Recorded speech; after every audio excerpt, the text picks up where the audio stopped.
Yay. Okay, we're here. Hey, everybody. Good morning, good morning, good morning. Welcome to the Stock Markets with Bruce channel. I'm your buddy, Uncle Bruce. Love bagels. I hope you're having a good morning this morning. We're going to have a fun day today, I'm sure.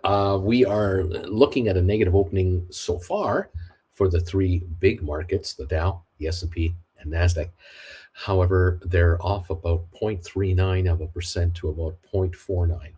So 4/10 to half a percentage point lower on the opening. Nothing serious, nothing massive, but it is a downward ticking trend at the moment. Okay, just read that apparently over at Adidas, they're having problems in that Beyonce's clothing line that she's got her name associated with. Adidas is saying that they're going to be $200 million short of sales projections. So you got to go, well, they're doing 600 million instead of 800 million. No, they're doing 40 million instead of 200 million. I think the word for that is oops. That arrangement runs out in the next year or so. And something tells me that there might be changes to that deal because apparently, from what I understand, Beyonce gets 20 million a year to have her name associated and maybe a little picture of herself on the tags or something. I don't know. It's not working out for Adidas. It's working out for Beyonce as long as the Adidas checks clear, but it's not working out for Adidas. Isn't that something? $200 million short of projections. So yeah, I guess it was 250 projected. It's only 40 or 50. So yeah. Of course, this is what happens. This can happen even in a world where the folks at Adidas, as geniuses as they are, I mean, they're really smart people over there. They produce her product with her name on it or whatever. That product is produced in Bangladesh or I'm guessing, but I'm pretty sure it's in a third world kind of scenario, somewhere in Pakistan, somewhere in where else? India. I mean, Sri Lanka. Where the workers are getting a buck a day. I'm sure the items are brought into stores net when they land and you pay $40 or $60 or whatever they're asking you for. They're paying less than a tenth to get it to you, but they better pay less than a tenth of the price because to send Beyonce 20 million bucks annually and you're only doing 40 million in sales, they're not making any money here. They're breaking even at best. I'm sure that their marketing campaigns and their advertising campaigns have been revamped a dozen times. The copywriters and the creators of their ad campaign are just ripping whatever hair out. Yeah, I'm pretty sure it's pretty bad over there. But hey, it's a 5-year deal and it ends when it ends, and that's the end of that. Amazing. Look, sometimes you don't cross the streams. All right, maybe it's not a good idea for an athletic wear company, Adidas, to sell clothing of a pop star. Maybe that's not what you should be doing. Might not work. Whatever. Everybody wants their little angle to try to make it work. It's great for Beyonce, but it's not great for Beyonce because now that is a failure. That line might be worked out as a failure, and that's the imaging. The imaging isn't good. However, it is what it is. Okay. Enough of that. Moving on to other areas. The title of today's show: How to Quit Your Job and Retire Writing Options. I'm only allowed 100 characters to put a title up on my YouTube channel, so I can't tell you what I really want to say in the title, but more like how to quit your day job and retire by writing stock options in a bear market. That's really what I wanted to call it, but there's not enough characters with stock trading in plain English. Uncle Bruce added in there and stuff. So you're just going to have to go with me on this. I have been commenting now for about a month, maybe, about this. And I'm going to bring it up again. And I want you to put your thinking caps on. I want you to help me out. I need your help. All right, you people out there who watch me, 110 of you are here now, and there's more coming. You're watching me live. You're watching me on the rerun. I want you to let me know if you can, either here, comment here. If you're members, of course, you can certainly comment anytime you want, or send me a private email if you want. The email address is down in the links here. Here's what I need to know. Okay, so I'm online looking at market information, stock market trends, foreign currency trades, bond yields, corporate news. I'm just absorbing everything I absorb as best I can.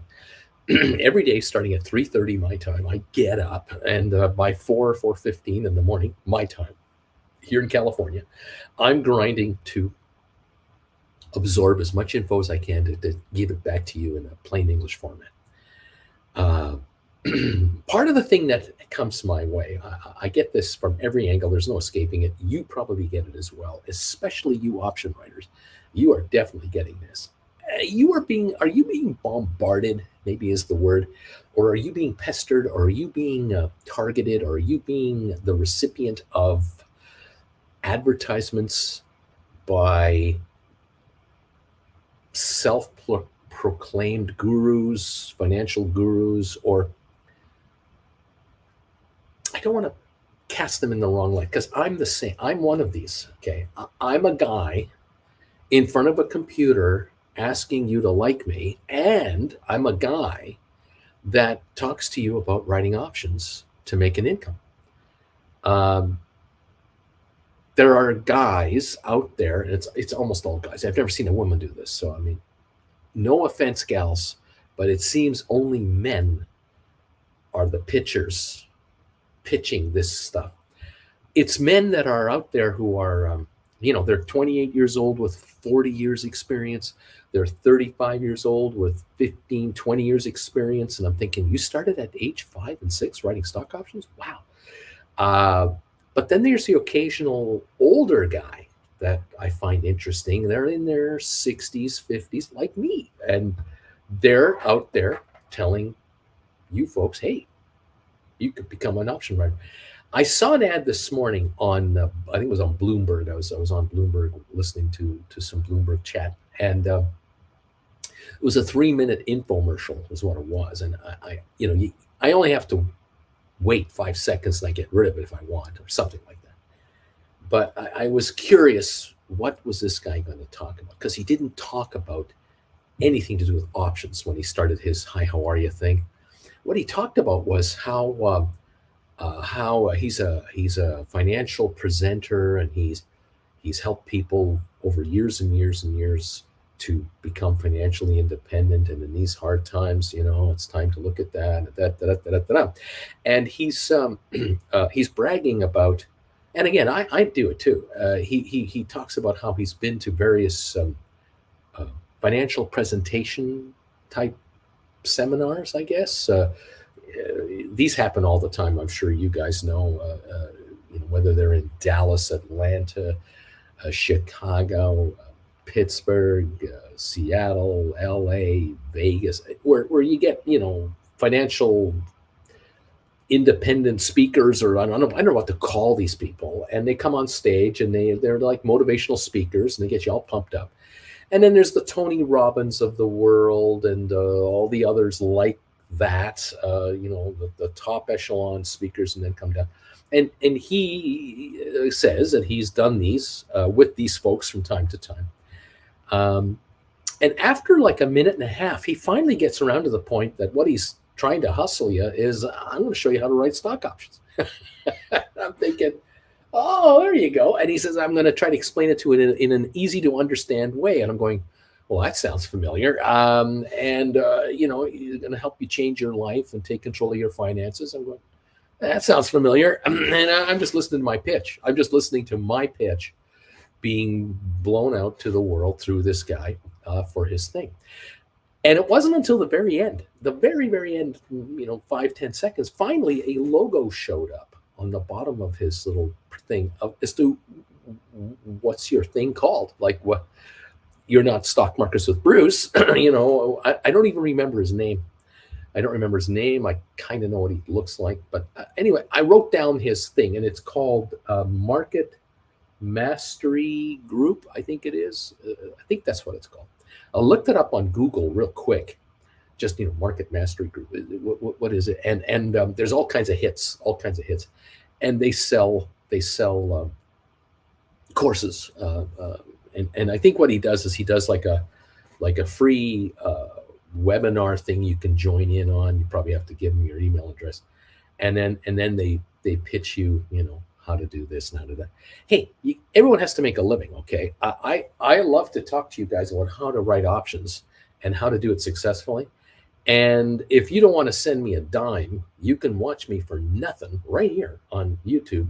You can't comment during market hours, but you can just sit here and take it all in and watch the comments from all the members, and then try to learn how to write options by just of osmosis, just try to sort of absorb it with all the knowledge you have already, or perceived knowledge you have already. Great. I mean, however it works is great. I'm not, I'm here, and I'm here 5 days a week, twice a day for free on YouTube. Once a day, you have to be a Gold Bagel member to watch me. And then, of course, tonight, primetime, 8 o'clock, Gold Bagel member show, Primetime with Uncle Bruce. Okay, you have to pay for that. So I'm pitching classes always, and I've done 14 of them. And I have been told a gazillion times how helpful those are, and how much people appreciate them, and how they love rewatching them to refamiliarize themselves with the strategies of being an option writer, because there are many. And that's how I make a living. I mean, you buy a class through there, and that's kind of a donation to me. And I don't hide that. And I thank you very much. And I have out and out asked you and told you guys, and asked you and mentioned to you folks, how do I sell more classes? How can I get more classes sold? Because those of you who are here have bought the classes. You're here. That's why you're here. Most of you are here because you have watched some of my classes, all of my classes. You're here every day. You're members. And I don't have to sell you on why you should be an option writer to make money. You know. You know why you're here writing options. It's those who don't know who I am, who have no idea who I am, because there are other hucksters out there, call me a huckster if you want, who have their own little, way of trying to promote themselves. Some of these folks are experts in one area, but they're trying to convince everyone else that they're now an expert in this area. There are people out there trying to sell, trade alert software and trade alert tips and hot stock stories, and I mean it runs the gamut, doesn't it? And then the options. There are option promoters who want to talk to you about, I'm going to tell you the right time to buy a call option, and go long and gamble with knowledge, that kind of stuff. And then there's the occasional option stock writer. Very few of us, but there's a few of them. Anyway, you want to quit your day job? How do you quit your day job and retire running stock options? Think about it this way. The answer is simple. If you're 30 years old, 35 years old, the likelihood is, if you're watching me right now, the likelihood is that you are a high school graduate, and you're likely a college graduate, or you attended college for some time. You may have been in the military, and now you're being given you've earned college admission. You've gone to community colleges. Some of you have trades that you've learned, and you're in the workforce now. 30, 35, you're out there.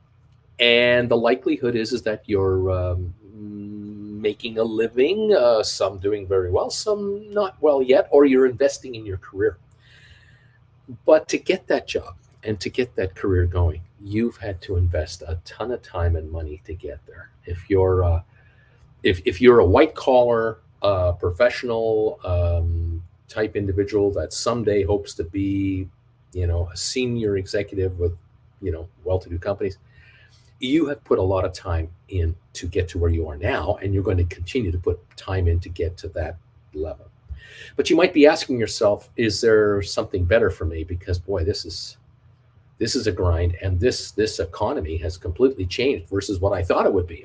When I started school, 10 years ago, 8 years ago, 12 years ago, I got out of high school and I went into secondary school, post-secondary school.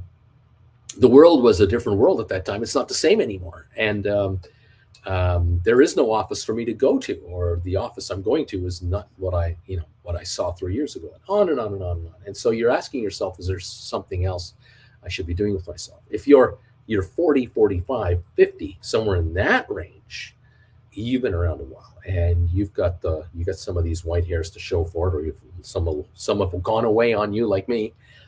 But you're at the top of your game. You've kind of topped out. If you're you're a senior VP now, or you're a higher manager, you got the pressures from below, from the grunts under you and the grunts above you, and you're feeling it, and you're questioning your sanity, and you're wondering, can I keep doing this? Why should I keep doing this? Isn't there a better way? This is completely normal human behavior. You should always be going, is there a better way? And if you're in your 60s and 70s, you've gone to the point where I've done my work. I worked my butt off. I suffered all the crap through the 80s, the 90s, the 2000s, and here I am. And you're asking yourself, is this as good as retirement is going to be? Because in the next 5 years, I'm heading there, or I just entered 5 years. In the last 5 years, I've entered retirement, and is this it? Or is there more I can do? Or I'm retired, but God, I miss being more active in my life. I can't just sit back and fade into the sunset. I want to be more active. And then there are those of you who have no choice, whatever age you are, you're 35, 45, 55, 65, 75, you have no choice, but you've got to do something, man. You've got to do something. Money has got to come in, more money, because we are draining our expenses, are just draining us. Those of us who are retired are watching our retirement balances drop every quarter. Our returns aren't there. We never had enough of a nest egg. We thought we could flip the house. We can't do that. We thought this, we thought that. Dad got sick. Mom got sick. The kids got ill. We have to help our eldest. We have to help the youngest. There are a million reasons why things didn't work the way the big picture said they were going to work. And now you are in a position where we have to do something. And the term Walmart greeter is not in your vocabulary. You don't want to be a greeter at Walmart. You'd rather make a little more money than that, and on your terms, because you don't like wearing that blue little vest. Okay. Welcome to the party, pal. You found me. I don't know how, but you found me. The Libyans found Doc Brown. You guys found me, and welcome to the show. How to quit your day job. You have to invest energy and brain cell matter into this gig, just like you invested in anything else you've ever done that you were successful at. Many of you who are older absolutely know the story and have seen it firsthand. You've had a front row seat in your life many a time, either through an existing friend or relative, former working associate, whatever. You have seen this happen time and time again, where you've seen people that you've known over the years since you were a university student, high schooler, college grad, employee, where they've gone out to try something to change their lives, and 5 years later they're right back to where they started, and they're in debt even more because they got into something that they thought would change their lives. And they thought they were told it would be easy. It would be easy. It would be instantaneous, and it's going to make everything happen. And it didn't. And then you run into this old man here, this nomad, and you're listening to me telling you, you want to quit your day job? You want to retire? Writing stock options can be done. Yes, it can. There's no argument on that. No one disputes this. It's a question of just how it's done. And when you see a commercial from another promoter out there and they tell you that, we have courses to help you do it, they're right. You need to attend something. You need to get info to you that will help you understand what this is all about, because I'm here to tell you, as I always am, that this is a market unto itself. The options market is a market unto itself. It's not the stock market exactly. It's kind of the stock market. It's not the currency market, but kind of. It's not the futures market, but it's kind of.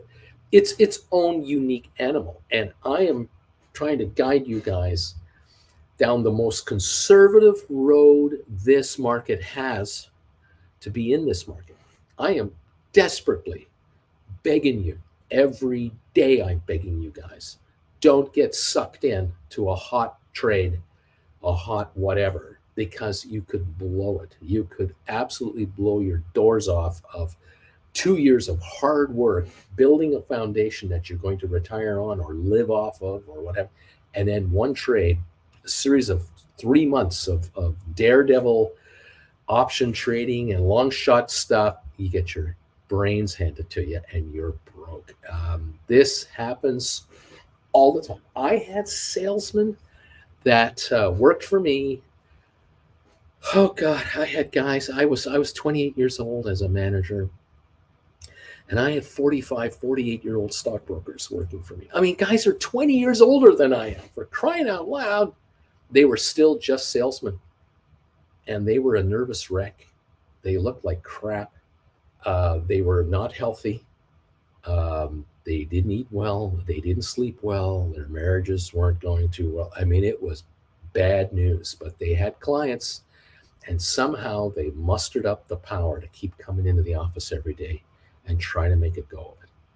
And I got some of these guys as salesmen, and I had to salvage these guys. And the problem that these guys had is that they would grind away for a year and keep building new clientele and assets and then they get waylaid with a hot stock trade somewhere. Some client of theirs, they go out for lunch with a client and they'd be told about a hot mining stock or a hot oil and gas stock. This is the 80s. So, you want to hear stories from the 80s? This is the 80s. And they're waylaid. And within 3 months, they've taken a third of their clientele down the path on a hot prospect mining oil and gas project that's going to really come out. It's really going to work out great. And they bought stock and bought stock and bought stock, and they're all happy and they're all excited and they're all pumped up about how great this is going to be, until the company announces that they've ran out of money and there is no oil and there is no gold. Or there's gold, but there's not enough to mine it commercially. The cost of an ounce to get it out is triple the price they can get for it. And the whole thing collapses on itself. And the next thing you know, my 48-year-old guy is now 5 years behind again. He's got to now build his book all over again and he's got bills in the meantime. He's got kids in university now. I mean, not enough time. And I've got these 48-year-old, I got 48-year-old guy here. I got 40-year-old guys here, 35-year-old guys here. I got all these brokers who get their brains blown out. And these guys have worked their butts off and a lot of energy of their, that they had. And they're now exhausted. They were ready for payoff day. They were ready for the stock to just go to the moon, and they would just, convert these dollars, these speculative investments into more conservative investments, and build their accounts out and just be a manager of these millions and millions of dollars that were going to come through. And now they had nothing all over again. And what did they have with their clients? Pissed off customers. And they didn't want to take their calls anymore. Or they would shift their accounts out and go to somebody else, because some of these people, the broker talked them into this stuff. And, some of the investors were 45 years old. And they just lost half of their retirement savings that they've been plowing away since they were 25 years old. And this broker, they don't want to talk to him anymore. I can understand that. These guys' reputations were shot. And here we go again with the grind from -0 all over again. And some of these guys couldn't do it. They just didn't have the energy anymore to keep making this happen. And so they left the business, and we would hand out the accounts that were left over to the remaining brokers, try to salvage these people. And I would hand accounts that had the worst losses to my most conservative brokers, the guys who were the grinders, who ground money out doing it the old-fashioned way. They were buying mutual funds when mutual funds weren't a thing yet with the average person. get them into dividend funds, get them into high yield funds, get them into growth stocks, but diversify these people, for crying out loud. Get them out of this garbage stock portfolio they're sitting on, because it's all crap. Every one of these companies that they're invested in have no money. They have no sales.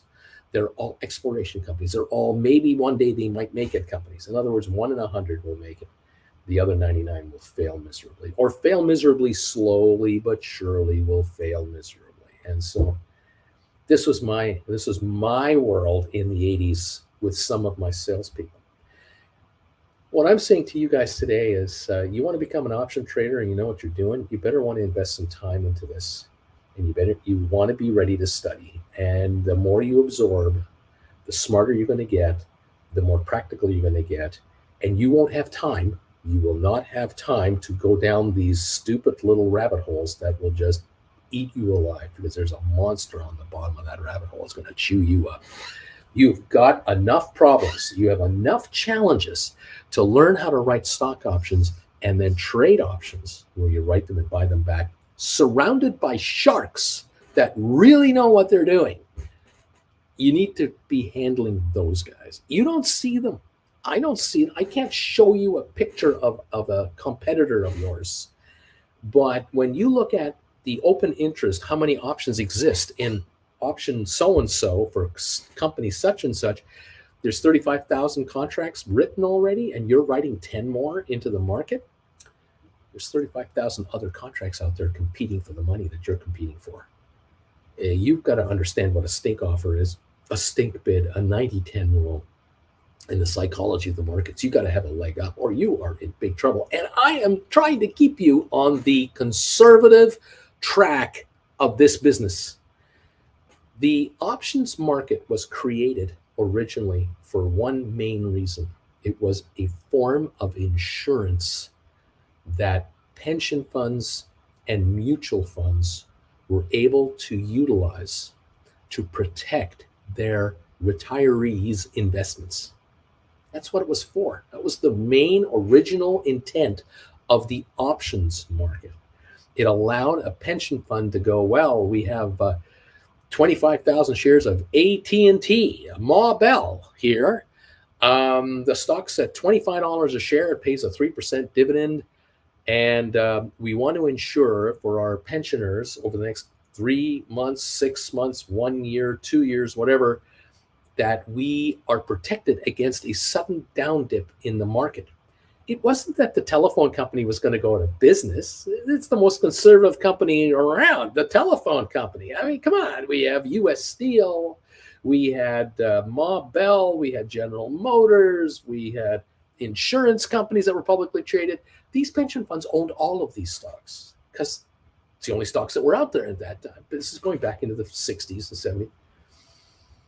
They would be allowed to write stock options against Bell, AT&T, and they'd bring in a couple of dollars of premium for a 3 or 6 month contract. And if the stock dropped 5 or 10%, they would be protected from a loss because they brought in the premium that equaled almost 8% over, say, 6 months. That protected the investment and the dividend coming in. They had this premium coming in from over here. And yeah, those who bought those contracts, they were gamblers. Yeah, of course. They were using those to cover short positions from time to time and all that sort of stuff. I mean, there was speculation going on in the stock market. Remember 1929? Well, you don't remember it, but you know about it. There's always some speculation. But the institutional traders out there wanted protection. They wanted insurance against their portfolios. It made them comfortable to buy more stock because as the teachers were retiring and the firemen were retiring and policemen were retiring and government workers were retiring and IBM employees were retiring and GE employees were retiring, the millions and millions of people every year that retire, 2.5% of the workforce gives it up every year. These pension dollars now had to start going out to the retirees in benefits. Well, they had to have the money keep coming in, came in from dues, from pension deductions, yeah. But they needed more than that because they had the cost of the pension to run the damn thing. These are complicated, huge, massive, diversified investments. And one of the areas to bring income in and protect the fund was write options. I'm taking you down that path to quit your day job and retire. I am turning you into pension fund managers, hedge fund managers, asset managers. Asset managers do not take their dough and run after a hot stock. They don't do that. They get to the point where they're managing so much in assets that it carries the house, and it is so important they can't afford a 5% loss on some hot stock somewhere or 20% blowout on this or whatever. So to keep you from not being able to quit your job, I have to keep you from not making mistakes. And so I concentrate on that boring old thing, writing stock options against stock you have or deep in the money contracts you own to keep you on the straight and narrow. That's my job. That's what I've chosen my job to be. What I don't want to be is I don't want to be your hot stock predictor. I don't want to be that guy. And most of you know that. That's exactly what I'm not. I'm not here to tell you when the stock's going to triple in price overnight. That's not my gig. I don't need that gig. And I'm too old to be that guy. If I were 30 and had triple the energy I have now, I could run ragged looking for a hot story for you.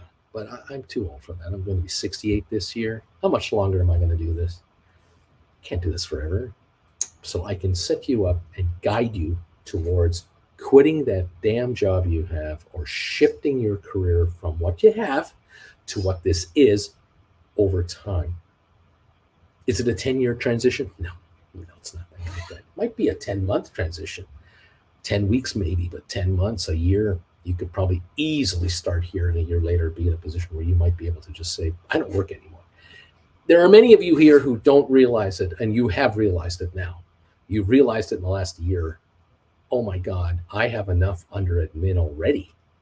Listening to this guy, I have more assets that I own than I need to quit.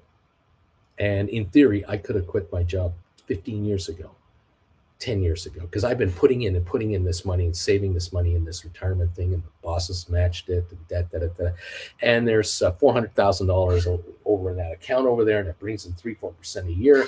And I'm listening to this guy, this homeless Canadian nomad, and I'm realizing, good Lord, I could bring in 5, 10%, 15% a month by listening to this guy. If I do it myself, there's the trick. It's called do-it-yourself finance. And some of you just aren't equipped to do it. And many of you have no idea how to do it when you first find me. And that's normal. You're not supposed to know. How are you supposed to know that when you're born? Impossible. You have to acquire the skills. You acquired the skills for the career you had or you have now. You've acquired skills for hopefully the next 5, 10, 20 years of productive labor if you're still in the workforce. You've retired. You've forgotten more than you know. You have forgotten more about your profession than the people in the profession right now. You know that. I know that. We forget more than people know. And now it's time for you to take those dormant brain cells, recharge them up a little bit and say, okay, I want to learn how to become self-employed. I want to know how to write options. I want to know how to work this market, understand the stock market, understand the options market, and get my slice of the pie out of the most conservative area of the options market. Keep me away from the craziness. And I can still sleep at night because I cherish my sleep. And I don't have 8 hours a day to sit in front of the computer and watch trades all the time. I don't want to be that guy. I want to have time to take the dog for a walk. I want to go for a coffee with my wife. I want to visit friends, wherever. I want to travel a little bit. I want to have a regular life, whether it's retired or whether it's newly retired, because there are people here who have been watching this YouTuber who have quit their day jobs in the last year, who were 35, 45, 55, who were years, decades away from actual retirement, who are now finding themselves technically retired, but they don't consider it because they realize, well, I'm managing my own assets and we got the kids and, they're going to school and soon they're going to start high school and then they're going to go to the university and we're not retired. Well, no, you're not retired like the kids are gone and you're looking after grandkids once in a while and that kind of life. Got it. Because you're not 68, 70 years of age. I get that. But you're 45 and you walked away from a day job for either you, your wife, both of you, whatever. And you're now managing your own affairs. Well, that isn't retirement. Maybe that's called what is that called? It's called active asset management, I suppose, and living life at the same time. Now, friends of yours might think, "Oh, wow, is it way to go? All you do is lie around the house all day long and watch TV and do the odd trade. Oh, what a great life you have." That's not the reality at all. Of course not. You're still studying on how to be a better option trader. You're growing how to be a better manager, an asset manager, and you've got life things to look after. Just like anybody else, whether you're working or not, you still have the dilemma of who's having Thanksgiving dinner this year and who do we invite and not invite, and where does everybody sit? You have that pressure. You have is it our turn to go to see so and so for Christmas, or do they come to us this year? You have the pressure of, well, the kids, are getting a break here in spring break, and we got to get away with those kids. Let's get out of here. Let's head to Florida for a week and give them some nice warm weather. You got that pressure. That's not going away. It's you're not doing that plus the 9 to 5 job anymore. So that pressure is definitely gone, and that's the big one that has changed your life. Welcome to the party, pal, where you can quit your job and retire here if you want it. But you've got to want it, and you better be willing to invest in it like you did to get your gig, whatever gig you had when you were working, and like you did to move up the ladder inside the chosen career you had. Some of you went to seminars, took courses, upgraded your skills, changed jobs, changed employers, changed departments. You invested in yourself, in your career, all the way up as far as you took your career. And you didn't realize at the time that you were really working that hard to do it. It was just natural for you that, well, everybody I know does these courses. I'm going to do these courses. But the reality is that you invested energy, emotion, stress to get to a higher level. I'm saying to you, you're going to have to do a little of that here. Maybe not so much in the stress side of things necessarily, although for some of you, it's incredibly stressful to write an option. You just go, oh, I can't believe I wrote an option. Oh, I'm offering my Apple shares at $10 higher than they're trading at, and they might take them away from me. After the second time you write and third time you write, you go, hey, this is a no-brainer. This is a nothing burger. This is nothing compared to the job. The job I have right now, this is a joke. I can handle this. Welcome to the party, pal. You have to get to the point where you can realize where you're at and realize just how great this is. This is fun, and it is fun. It can be a lot of fun being an option writer, but you got to put it in. All right. I can only tell you that there are probably dozens and dozens and dozens of places of people and organizations that are out there that can do what I'm trying to do for you here. They're very organized. They're very established. They're very, organized. But I guess I can say unabashedly, you can show up here 8:30 Eastern every day and 3 o'clock Eastern time in the afternoon during every day, Monday to Friday when the markets are open, and for nothing, hang out with this old man with his experience and try to learn how to write options. Way to go. You don't have to pay anything to do it. If you want to become a member of this channel for $10 a month and use those coveted knee emojis, right on. You want to become a Gold Bagel member of this channel, right here. Excuse me. And join me every morning at about 8 in the morning and every Wednesday evening at 8 o'clock prime time. So that's 6 additional shows a week for being a Gold Bagel member. Yes, love having it. You want to take some of my classes, all of the classes, I'd recommend that. Head to my website, stockmarkerswithbruce.ca. Head over there and check out, there it is, check out my website. That CA means Canada. Anyone doesn't know. Stockmarkerswithbruce.ca. It's my Canadian website. The classes are there. There's 14 of them.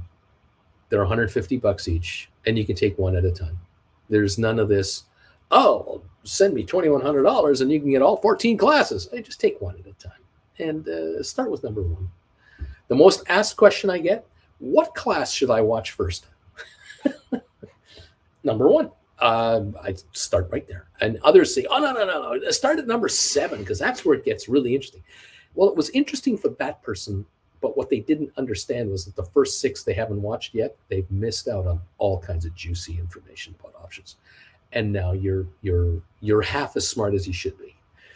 There's a reason why medical school takes forever. Lawyers take forever to become lawyers. English majors take forever to become English majors because you can't start reading Shakespeare in grade 1 and by grade 6 you graduate and you're working now. It doesn't work that way. You have to go through the system and you have to go through all the nuances of everything you study, including this: how to quit your day job and retire writing stock options. There's a reason why this options market is a multi-trillion-dollar market. The reason it's multi-trillion dollars in size is because there are some serious whales in there that you have to compete against. And you need all the help you can get to understand what is going on over there. And I am desperately trying to keep you with those blinders on to just enter this market with an open mind and put those blinders on and just start with lesson number 1. And then go to number 2 and watch a class a day if you want, 2 classes a day, and knock yourself out. You want to binge watch. But take the time and absorb this information and just give yourself some more ammo in your noggin about how this game works, because this is a serious business. There's no prisoners taken here. Every Friday at the bell, trillions of dollars of options expire and cease to exist. Do not be caught one of those folks losing everything on the options market. That's another reason why you take the classes. I'm trying to prevent you from making mistakes. You'll have wins. That's true. I just don't want you to have any losses. And that way the wins don't have to be as big. You don't need a 10-time payoff to finally make double your money because you had 8 losers coming into this one payoff. No, I don't play that game. We're not interested in that game. I want you to win almost every single time comfortably. Win, win, win, writing options. And this is a forever business. You cannot come here, do one option trade, and go, thanks, Bruce, I'm a millionaire. We'll see you around. I got my Porsche. I can buy my house, and I'm on my way. Can't do it for you. That's not the way it works around here. You're going to be around here for a while. So the face is made for radio. I know a lot of you just listen to me and don't even look at me. It's okay. You don't have to look at my face because there's nothing fancy here in this room that you're missing. It's not like there's charts flowing and, all that stuff. So I don't have the graphics. I'm just a one-man show trying to help you make money to quit your day job and retire. That's it. That's all I got. That's all I'm offering. And if you want it, you got to hang around here to get it. And like I said, you can do it many a way around here. Some of you, a number of you actually, have decided that not only do you want to watch me on the air and you want to take my classes, you also want to have a private session with me on camera where I'm over here or I'm over here and you're over there. And we talk for an hour or so privately about your situation, what you've got, where you're at, where you're headed, what you did, what you want to do, to give me a handle on just what's your story here? What who am I dealing with here? What's your background? What's the family situation? Do you have to look after your mom and dad? Are you looking after brothers and sisters? Have you got 8 kids? Are you single? You're divorced? What's this story with you? Help me out so I understand a little bit about what you're dealing with here. And then I can work with you to go, okay, well, in your case and in your situation, this is the tack you may want to take. Because you're still working or you're still doing this or you're doing that or you're involved in other investments and it takes time away from here. You travel for business, you do this and that. Everybody is different. Of course, it's what makes this world so great. It's not the same. It's never the same for everybody. And so I'll work with you guys to help you customize for you your scenario. And I have a number of viewers here who look me up for a one-on-one often. Once a month for sure. And then there are those who see me every 3 months or so. They religiously have another one. Others see me once and I never hear from them again. That's rare. That's rare. Excuse me. Most of my one-on-oneers are often here. You'll see them here a lot, and they'll email me from time to time as well. What I try and do is maybe different than others. I offer my classes, so there's my online thing right here, right here. But I'm also here, and if you have a question for me about my classes or the markets or your option trading or whatever, send me an email. During market hours, the members get exclusive control of it. Or as I've said before, once we've met a little bit more and we've worked a bit, you can send me emails and say, Bruce, here's what I did. I wrote these contracts and I did this and I did this. I want to do that. What do you think I should do? This or this or that? And I'll do the best I can for you. But if you're going to send me a 15-page email, I'm going to reply, I think we need a one-on-one. You're going to have to cough up some money to talk to me. But the kind of complicated account you have, you're going to go, well, for $400 for an hour of his time, I'm more than happy to pay it, because we're managing a $100,000 account here. One mistake could cost us $15,000. Let's send Bruce $400, have an hour with this guy, and let him give us 10 suggestions, and then we can pick and choose what works best for us. And we'll avoid the risky part, and we'll take the upside. And all of a sudden, folks realize, oh, what I've learned in the last hour, I'm going to make 50 grand on this information in the next 3 months. 400 an hour? Joke. It's cheap. But you get what you pay for, and there you have it. Okay. Enough of all that. Like I said, I'm curious about those of you out there who are bombarded like I am with offers of greatness, economic greatness. It really does interest me. I'm curious what others are charging. What are they asking for? How much money do they want to help you become, financially self-reliant or a better trader? How much do these outfits charge you or want to charge you for giving you trade alerts and stuff like that? I'm really curious just how much gall do some of these guys have that are offering nothing. They're offering what sounds something great, but really isn't great at all. It's I've seen scenarios where it sounds so great, but when you get into some of the details, they're missing out on all the little things about the markets that you have to know, that I try to cover in my classes. But anyway, I'd be curious to know. Thank you for listening to the old man rant again this morning. We're 12 minutes away from opening up for the markets. We're still negative here, down 108 on the Dow, nothing serious. We're down 21 on S&P. We're down 59 on NASDAQ. Half a percentage point at the worst case scenario here. Oil is up 98 cents to 78.12 right now. Bed Bath Beyond is at 306. Has been as high as about 320 an hour ago. GameStop 21.23. It looks like up a penny. It's a nothing burger so far. We'll see if there's any kind of momentum building up here and see where we go from here. Let's take a look at some of our pre-market clothing here. Let me just get a peek at this. Rocket Lab seems to be off about 2 cents. SoFi is down 8 at 7.31. It's definitely a buy down here. Matterport showing a 3.8 cent loss maybe. 23andMe is down 2.8 cents at 250. Spired is up 3 cents. ATIP is ahead by 1.9 cents at 42.3. SmartRent is up, I think, 7. Sextera is down 1 penny. Apple down 84.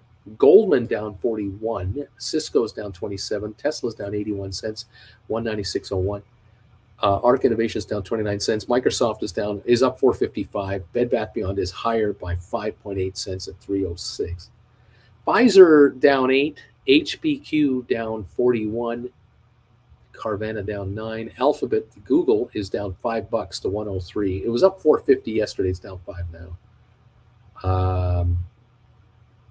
There's concern about competition from Microsoft's Bing over search, but it's always the case. Amazon down 21 cents. NVIDIA up 207 now, 223.95 now, up 222 in the pre-market. We don't have a lot of movement here on any one stock, really. We really don't have anything wild and wacky here to worry about. It's It might be a day of calmness, but like I said, everything is out that was supposed to come out. If we were frightened about Powell's speech, it's over. You were curious about Biden's speech, it's done. Worried about interest rates, that was done last week. So we're through all this stuff. Bed Bath Beyond 307, up 6 cents on 5.5 million pre-market. We're not at 15, 20 million pre-market anymore on Bed Bath Beyond, telling me we could go lower. GameStop's pre-market volume 47,000. We're not going higher. We're going lower if we don't get volume. So today might be a day where we back off in price on stocks only because we're not getting the volume in to chase anything at this point. That's my hunch right now. Yeah, that's the story as I see it right now. Welcome one and all to the party. Thank you for being here. Thank you all those who are already throwing thumbs ups our way. We have, it looks like 129 thumbs ups that are here right now, and I appreciate it. We're always looking for 200 thumbs ups on the morning show, and I think we're on track. 71 more, and we got it. So thank you guys for coming through for us. It's much appreciated. Okay. 8 minutes to go, and we open for trading. All right, there's where we're at right now. Where am I here? I'm over here. I'm trying to take care of something here. There we go. We're going to go member only comment now for the remainder of our pre-show here, and thank you all for lurking and hanging out. Please become a member of this channel if you like what we do. If you're interested in becoming self-employed, retired, more comfortably retired, very comfortably retired, just barely, much more comfortably retired than you are now because you're not comfortable at all where you are right now. Whatever. If you feel that we can help you, boy, I sure hope you do. Join us as a member ASAP, especially Gold Bagel members. Join me tonight, 8 o'clock prime time, Wednesday night, and we'll answer whatever questions you have. This is your chance to hang out with me and a nice intimate group of Gold Bagel members who are basically option writers who have all converted into becoming option writers. You can join those kids, and either I or one of them will answer a question you have about trading options and how it works and whether this is the way to go or not the way to go. You just have a general question of something you just can't get through your head. You can't get it. It just doesn't jive. You get to ask us on this private show, not open to the public. It's reserved for Gold Bagel members only. And you do not have to be embarrassed asking us questions that you think might cause people to snicker elsewhere. You're in a family here. These folks who are here commenting with their names in green type with the avatars beside, these are the members of this channel. They are the supporters of this channel. They're the ones who keep it on the air without any question whatsoever, because YouTube only pays me about $8 a day in advertising revenue. That's all I get from YouTube is $8 a day. That covers my coffee and pays for Jen's coffee. It's about it. It's the members who carry this channel. So if you become a member, you are directly helping me to help you. And thank you for your continued support. AZ is asking, Uncle Bruce, I wrote this 140 Tesla call, expiring March 17th. I wrote it for $17.79 a couple of weeks ago, and now the last price for it is $59.25. Well, that's because, of course, the shares of Tesla are trading at $190 something a share. It makes sense. What should I do?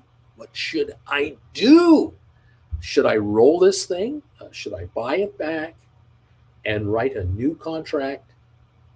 And if so, what? Or should I just sit back and wait for the stock to come down, which would make the option value come down? Problem is, Bruce, I only got $17.79 for this thing, and it's $59. So I'm $42 away from breaking even on this contract. Now, the good news for AZ, it's not all bad news here. There is good news. AZ probably bought the stock or a deep in the money option to write this contract. And I'm going to guess that AZ didn't pay 140 or more for the stock. My hunch is AZ paid less. I don't know for sure, but my guess is he or she probably did. And if the shares were purchased at 120 bucks and then you wrote a 140 contract against them, and now the shares are up here, the reality is that the worst case AZ is facing right now, the worst bad news would be that AZ would be taken out at 140 bucks a share, be bought out, gets to keep the 17.79 that they originally got, and that would mean $157.79 is what AZ gets for Tesla. 157.79. Now, if AZ paid 120 for the stock, the difference between 120 and 157, 37 bucks, is the profit on that trade. It's a profit. But AZ will go, dang it, the stock went to 190 and I'm not getting 190. That's true. Because when you write an option at 140 and the stock goes above 140, the contract is now in the money and will rise with the market. But at the moment, this call, this 150 call, has a value of about 50 whatever dollars, $52. What's the stock at right now? Like right now, Tesla is right now 196. So it's worth $46 in book value. Book value. It's worth 46. It's trading at 59 on Friday last night. That's what it was trading at, roughly. So there's about $13 of time premium still to be lost on this March contract. Now, this is February. This is February the 8th. This contract dies in 5 weeks. In 5 weeks, it will lose all the time value on it. So it'll go from the 59 value to 46 if the stock is 196 in March 17th. So this contract will go down to 46. But that doesn't take away from the fact that AZ only got 17.79 when the contract was written. Fair enough. What can AZ do? Well, anyone who's in this situation always can do a couple of maneuvers. Number one, cross your arms and do nothing. Wait for the stock to back off. You have a month, 5 weeks for the stock to do something on the negative side because it doesn't expire until March 17th. This contract has 5 weeks to go. However, having said that, we do run the risk. We always run the risk. As an option gets closer to expiry day and the contract is in the money, which this one is, you could be, quote, exercised, where you wake up one morning and go, oh, I got $14,000 in my account because they bought 100 shares off of me at 140 bucks a share. The contract has been exercised. They called my stock. They called it. That's a call contract. But I get to keep the 17.79, which you might still have in your account or you've spent. It doesn't matter. So you sold for 157.79. Okay. First choice, option. First thing you can do, nothing. Second thing you can do is consider selling or buying back this call and selling another one. The whole objective is to sell another call for either just as much money as this one is, but with a higher strike price. So maybe get 60 bucks for a call, but move up from 140 to 150 or 160 or something like that. That is an objective. Is it doable? Yeah, probably is, but I'm going to look right now on the options myself. These are last night's closing prices. All right. So we are dealing here with a March contract, 140 contract. And last night, the March 140, the bid ask on it was $57.90 to $58.40. And it last traded, it may have traded at 59, but right now, $57.90, so 58 bucks. So it's not quite 59, it's worth about 58. So can you get 60 bucks on something else? Can you write a contract for 60 bucks or more and move up in strike price? If you write it further down in time, can you go down in April or May or June? Because after all, you are $50, $40 in the money or $50 in the money. You need a move. Okay, fair enough. So let me see. I'm actually miscalculating here. This contract is 56 in the money and it's only trading at $58. This is a book value contract. This contract needs to be rolled. In my opinion, you don't have to. You can wait for the stock to back off, and hopefully it does. Maybe the stock backs off to 170 next week, and your call is only $30 in the money. It might be trading at 32, and you're going, well, I got 17 for it. It's trading at 32. I'm only off $15 now. You know, if I got taken out at 157 or whatever, it's not that bad. It's 170. Okay, let's take a look. Why don't we go out to May? I'll just pass April and go right to May. I'll go a couple months further. What kind of contract can you write where you can get your hands on $60? 145s will get you $60. 150s, maybe you can get 58. Maybe not. Maybe nothing there. Let's go to June. Let's go further out. We need time. We need to offer time. That's a commodity you can give. Time. You can give time to people. Let's see if this works. I'm going to July. My Junes didn't want to pop up, but let's go to July's just for the hay of it. $60 contracts for July 21. We are dealing with about 150s. They're about 61, almost 62. The 155s might be able to get it to 155s. Okay, so let's say you did write 155 contracts. So you bought back your 140 and then you sold 155s and you broke even on the whole thing. Okay. It didn't cost you any money to buy this one back and sell this one right away. The money is the same in your account. Nothing new, nothing gone. But what changed? Well, you've gone from a 140 contract to a 155 contract. You've gone from March to July. So April, May, June, July. You had to go 4 months forward to get $1,500 higher on your strike price. That's a $1,500 positive move. Now, is that the end solution? No, it's just a temporary move because you're always writing options. You never stop. But making this move makes sense because you're moving up $15 in strike price. Another thing to keep in mind, in theory, AZ could buy back the 140 March contract and could turn around and write a 140 July contract. It's the same strike price, but just go 4 months down the road. What would AZ get? Well, the cost to buy back this one is about 58 that he has now, he or she. And to sell the 140 would bring in about $69. That would be $11 more, $1,100 in cash. So AZ could get $1,100 more in cash in his or her hands right now. And so if you were to be taken out at 140, you're not selling at 157, you're selling at 168 because you got $1,100 more in money now to do what you want with. You could write 145s and get 65 for them, 65.50. That's $7 more, $700 in cash, and $500 more in strike price. That's $1,200. There's that. The 150s will get you about $62, maybe. You'll make about $300-400 on the rollover and move up $1,000 in strike. There's $1,300 in total financial appreciation. So another thing that could be done is AZ could write 160s, same strike time, July, could write 160s, bring in about $55 or so, lose $300. In other words, AZ would pay $300 in cash to buy back this call and only get $300 less on this call, but the strike price would be $2,000 higher.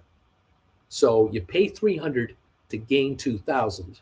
You're still up $1,700, which is better than writing a 140 for July, because the 140 only got you $1,100 in cash. This gets you $1,700 in value for $300 expenditure. You've netted out $1,700 more. That's an idea. You want to go further? How about writing 180s? Now, 180s are still 16 out of the money. I mean, we're in the money at $16 with a 180 call, but a 180 call will bring you about $43 ballpark.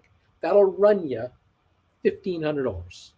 So for $1,500, you can now sit on a 180 contract instead of a 140 contract. You're $4,000 higher on the strike for a cost of $1,500 cash, which is a $2,500 gain to you. You're making money. if you get exercised.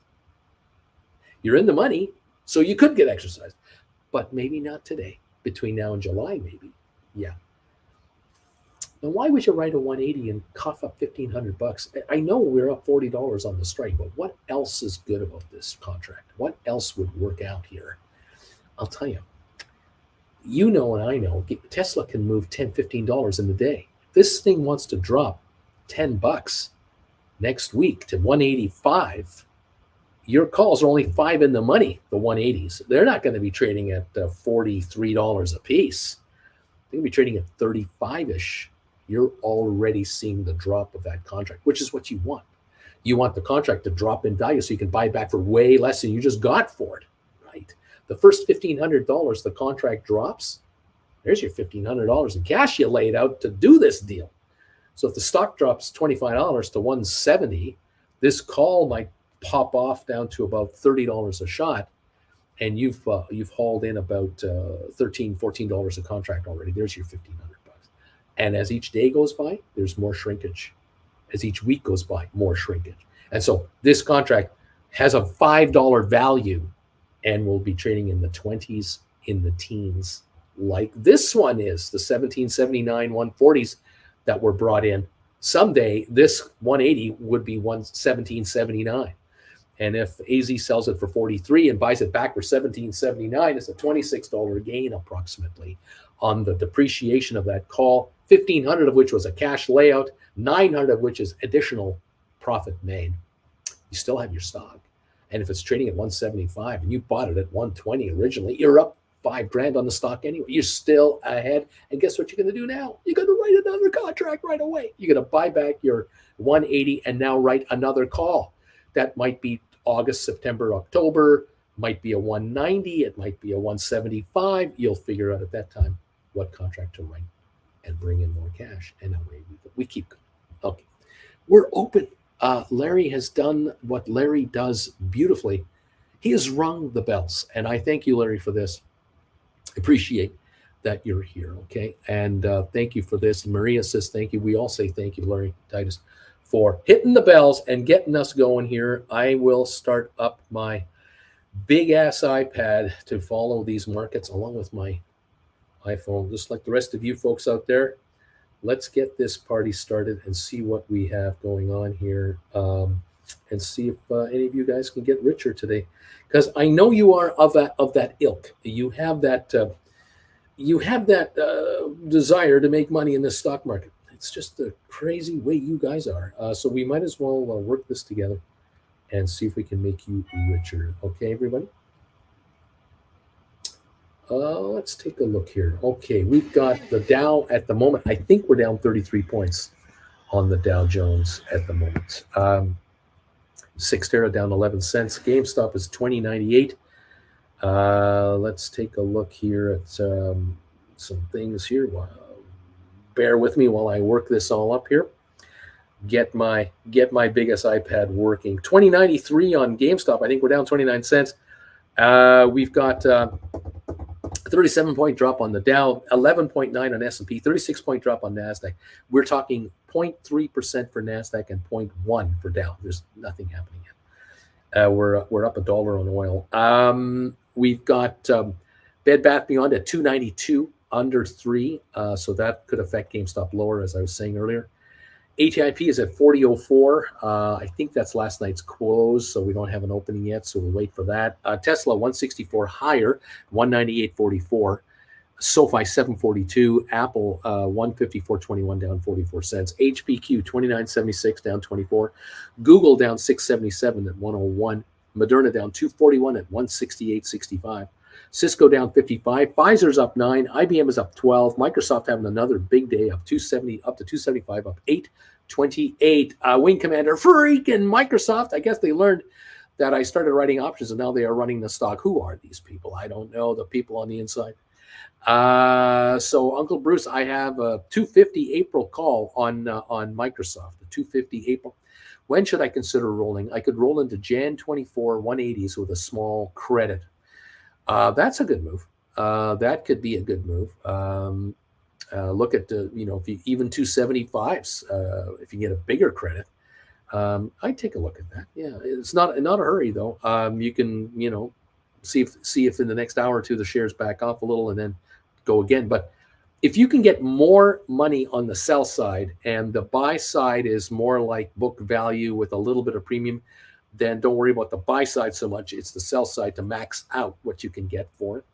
So Wing Commander, I would look at that. Yeah, I mean you can do 265s, 270s, more cash in your pocket, and a little pullback, and you're right at the money. Or you can go right to 275s, or you can go to 280s, or you can go to 285s. I mean, it's up to you. Definitely. But you're on the right track. It's for real to early. It's real. What is it? It's for real too early still for me, says Flair. I thought he means a 250 calls. 250 calls. He means a 250 strike. There you go. Good morning, y'all. From Splair. AZ, thank you, Uncle Bruce. You got it. Brian, guys, do you think I should do a stinker bid to buy back my call? The bid is 485, and I'm thinking 450, 460 range. If you're going to do a stink buyback, it's not at 450. It's 455. Stink bid is nickel higher than the nice round number. Or it's 430, a nickel higher than 425. Or it's 405, which is a nice nickel higher than the $4 now round number. Always a nickel higher than the round number is a stink bid. Brian, think about that. Let's see how the market reacts. I don't even know what stock we're talking about. Is it GameStop? It's GameStop. Let GameStop drop. Let it drop first. It's dropping. Don't get in the way of a falling stock. It's down 33 cents. Back off. Maybe you can put in a 405 bid. Maybe a 380 bid. I don't know how far we're going down, but we're down 14 cents on Bed Bath Beyond. We're going lower on GameStop right now. Let this back off. Right on. Splair, I pray for BBBY to get us higher on GameStop. Marcus, number 160, thumbs up, Bruce. You're 40 away. Brian, Bed Bath Beyond story is not over. I'm sure there will be more madness in the near future. Remember, let's have fun. Wing Commander 250, Microsoft. That'd be pretty cool. Splair, I could retire real early with that. Yeah, that would be 25,000 shares of Microsoft at 250 to 200 and whatever dollars a share. Yeah, hello. Nice going. Wing Commander would be saying to Uncle Bruce and Auntie Jen, hey, listen, why don't you come on over to Munich? Hang out with me first for a cheeseburger. I'll send my jet over to get you. How about that? I'll call NetJets, and we'll just fly you over on a private jet and have a burger, and then we'll fly you back home. And we'll talk for a couple hours. It'll be great. Looking forward to it, Wing Commander. Can't wait. Marcus, Google is down about 6% today. We have a little bit of pressure on Google. Dow's off 33 points. Down 9 on S&P, down 28 on NASDAQ. Nothing too crazy at the moment. 20.98 on GameStop, down 24 cents. The low of the day, 20.86. The high, 21.54. So it would seem 328,000 volume. I'm not sure how accurate those are, but that's 20.98 looks accurate. Bed Bath Beyond 282, down 19 cents on 21 million volume so far. GameStop 2101 right now. ATIP 40.4 looks like it's unchanged.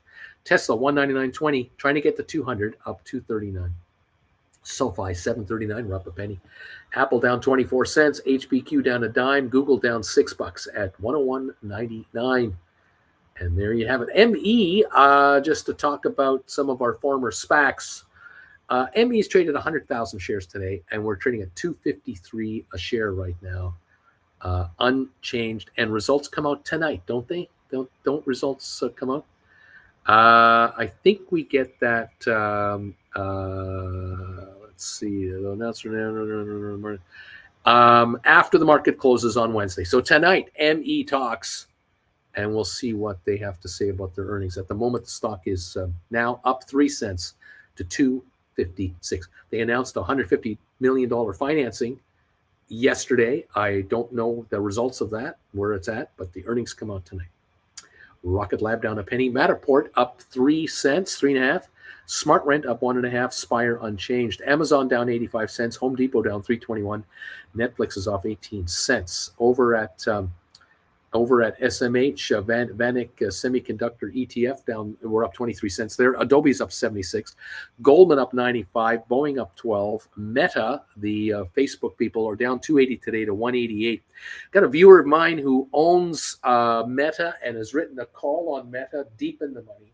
My advice at the moment is cross your arms. Let the Meta probably back off a little bit because we've had a fairly good run here in the last while. Just in early January 9th, we were at 129 and we're up almost $60 in a month. There's some give back coming here. We're a little overcooked here. Back in November 10th, we're at 101. We are up $87 in the last 3 months, a little too much on the Meta, and their numbers aren't there. Their earnings aren't there. I think the shares may have topped out in the last little while here because we've seemed to have been at one point a 195 range, and now we're at 188 range, and it's been about, what is it now? About 6 days. We've been kind of flat the last 6 days. And I'm kind of thinking we might be in for a little bit of a pullback. We're not going to 100 a share, but 160, 155 is doable here, and that might make things a lot more palatable on a rollover scenario, which we will talk about again. Anyway, we'll keep an eye on that. AMC 602 down 16, and APE down 6 cents. Those two are backing off a bit. Royal Caribbean announced today a financing.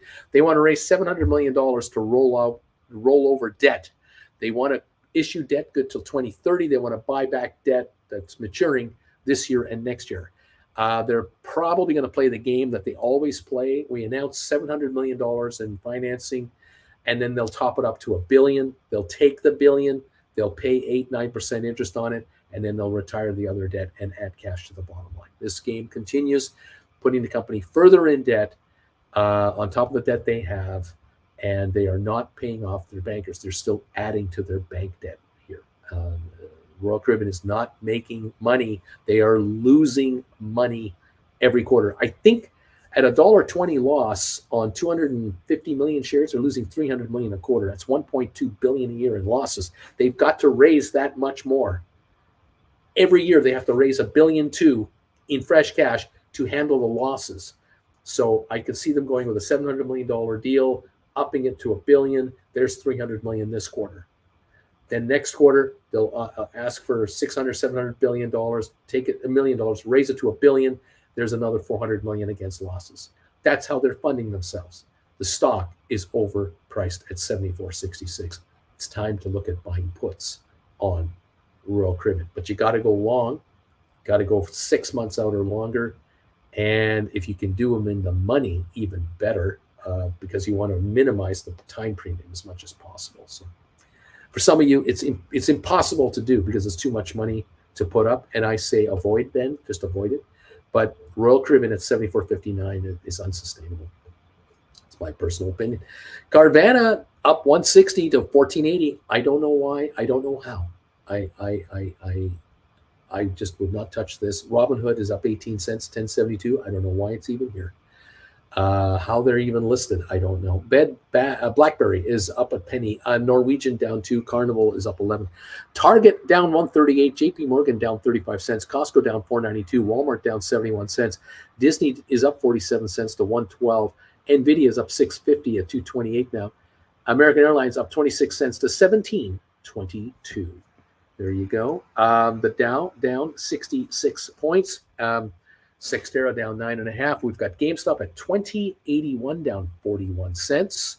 Bed Bath Beyond down 21 cents to 279 right now. 279. There's the update for you. We're up 2 cents on ATIP to 42.4, and Tesla's at 201.09. Tesla has broken the 200 barrier. It's been trying to break it now for a week. Finally did it today. We'll see how much oomph it's got. Again, we'll see. Those of you who have, like I say, deep in the money calls, you'll look for rollover opportunities. If you can go from 140s to 160s to 170s, 180s, great. If you can move up 10 or 20 bucks and bring in more cash, good move. Get paid more money to move up. It's okay. It's not a problem with that. The higher you go on that, the richer you are. And that's the bottom line. We'll follow this stock and just keep going with it. But eventually there will be a $30, $40 pullback. And, it'll be quick and it'll be a few days. And then, if you've written higher price calls, you're going to go, oh, they're coming down to me. And that's the game on Tesla. $200.73. SoFi, $7.40, up 2 cents. Thank you very much. Splayer saying, hey, Wing Commander, 25,000 shares of Microsoft. That's a Forbes list. Dude, I've only got 2 15s and 2 16s left in my GameStop calls. I'm waiting for a little more of a pullback as well. Then we roll up, hopefully making money along the way. Well, at 2078, we're down 44. So those 2 calls are, they're coming back. They're in the money, and they're not in as much money as they were at $24 a share. We've given up $3.50 already for you, so they're coming. Let them keep coming your way. Blair, paying all that money to eat only a cheeseburger, at least it should be a cheeseburger and champagne during a one-on-one. No, Munich, it's beer, buddy.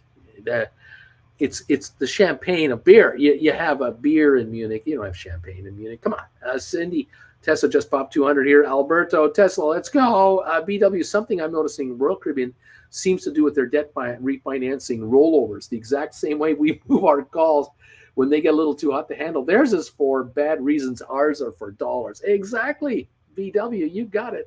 You got it. Maria, Uncle Bruce, have Google Poor Man cover calls.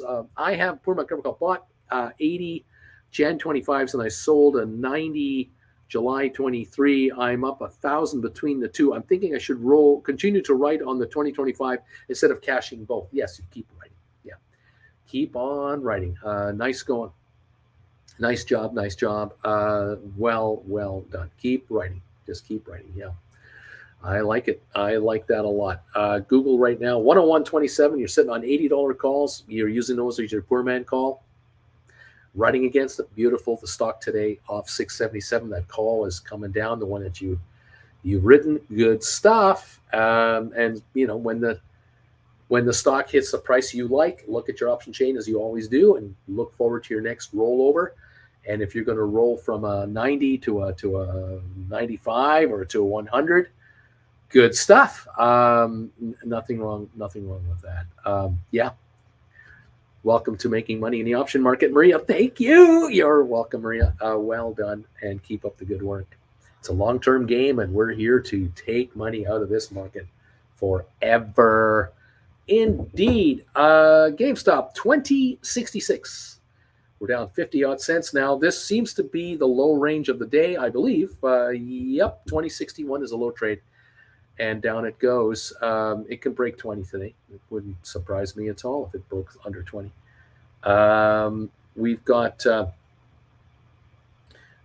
Dow off 59 points. Nothing serious. Down 18 on S&P. Nasdaq down 77. And we'll see what happens. Okay. Boom. 2068 on GameStop. Right now, Bed Bath Beyond 271 right now, down 29 cents. The range on Bed Bath Beyond, the low of 268, kind of where we are now. 31 million, the high of 315 today. 315 is the high, 268 the low, 271 last, and we're under pressure here on that stock. Bed Bath Beyond is heading lower at this moment in time. 2069 on GameStop. ATIP up 2.3 cents to 42.7 now. Just 8,000 traded. Interesting there. It's jumping around a bit. Tesla 199.58. It will do this. It will go over, back off. It'll go over, go up, it might back off. We could have a $20 range today. We could. I don't know if we will, but we could. 190 to 210 could happen. Could happen. I don't know. We'll see about that. SoFi 740 up 3 cents. Thank you very much, SoFi. Keep going higher. 3 million traded. No selling coming in. Good. Selling is running out on SoFi. It's running out. Apple down 113. HPQ down 16. Google down 694.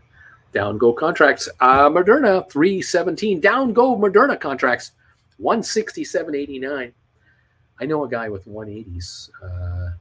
He's got to be grinning a little more today. He has his ups and down days, but I know who you are.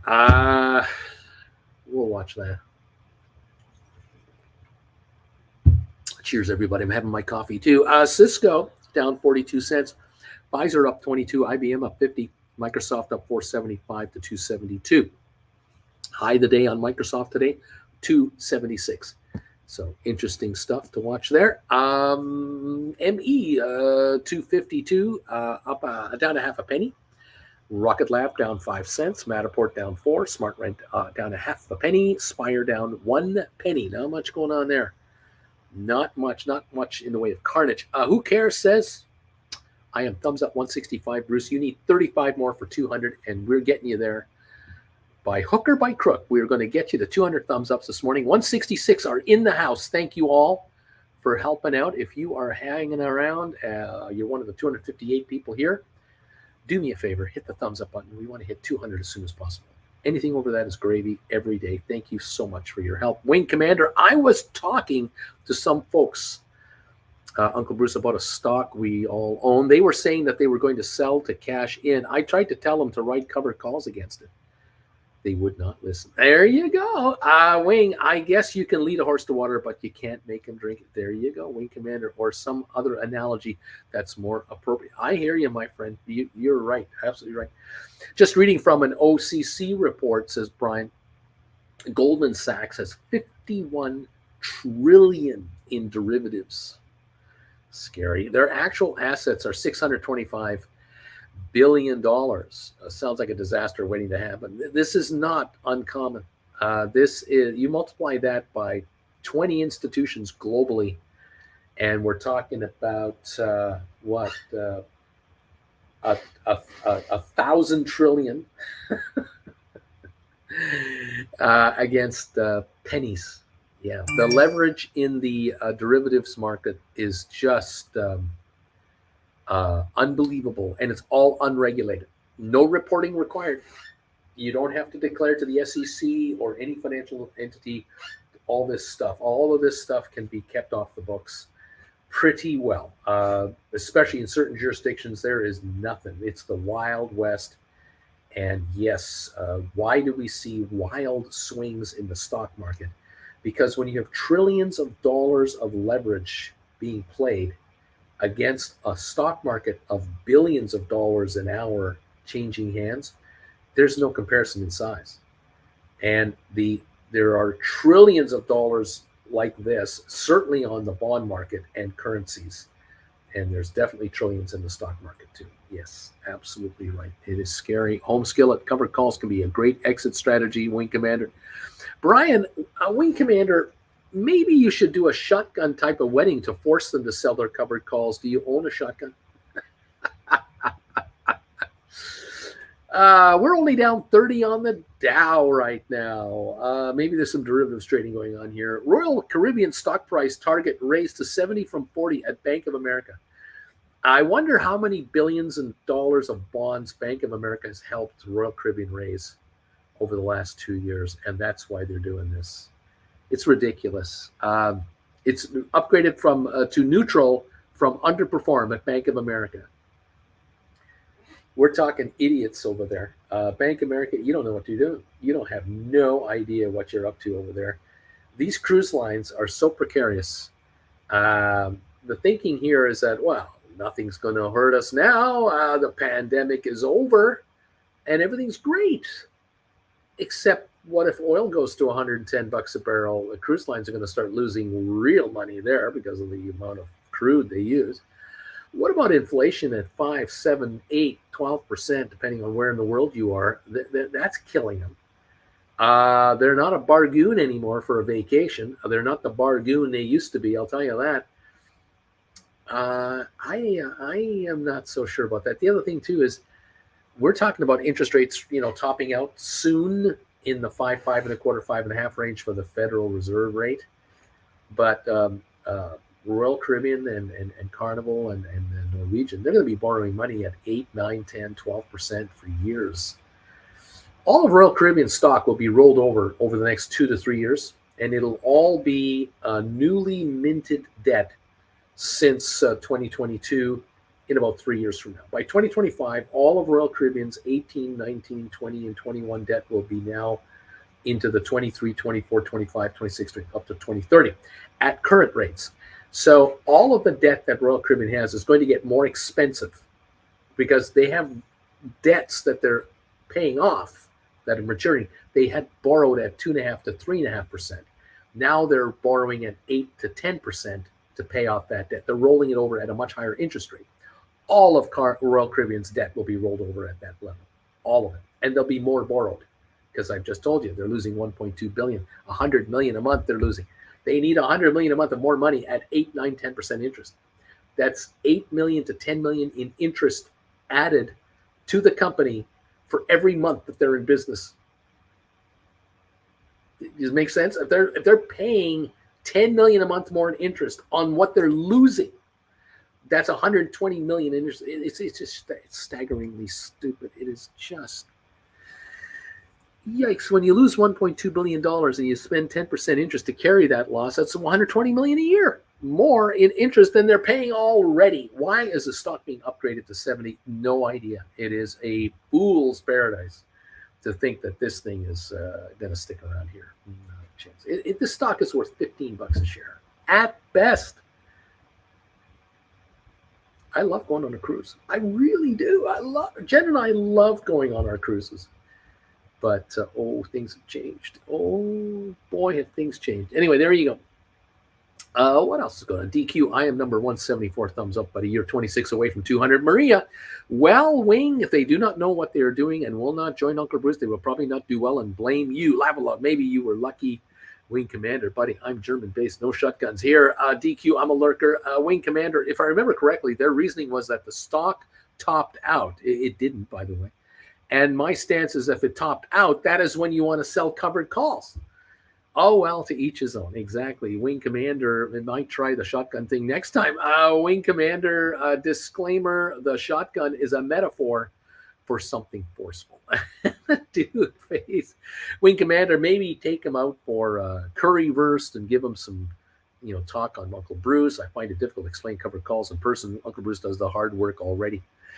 Well, this shows you right here. Wing Commander is talking to shareholders of Microsoft, employees, who would be perfect candidates to write calls on their own stock to bring in extra income like he's doing.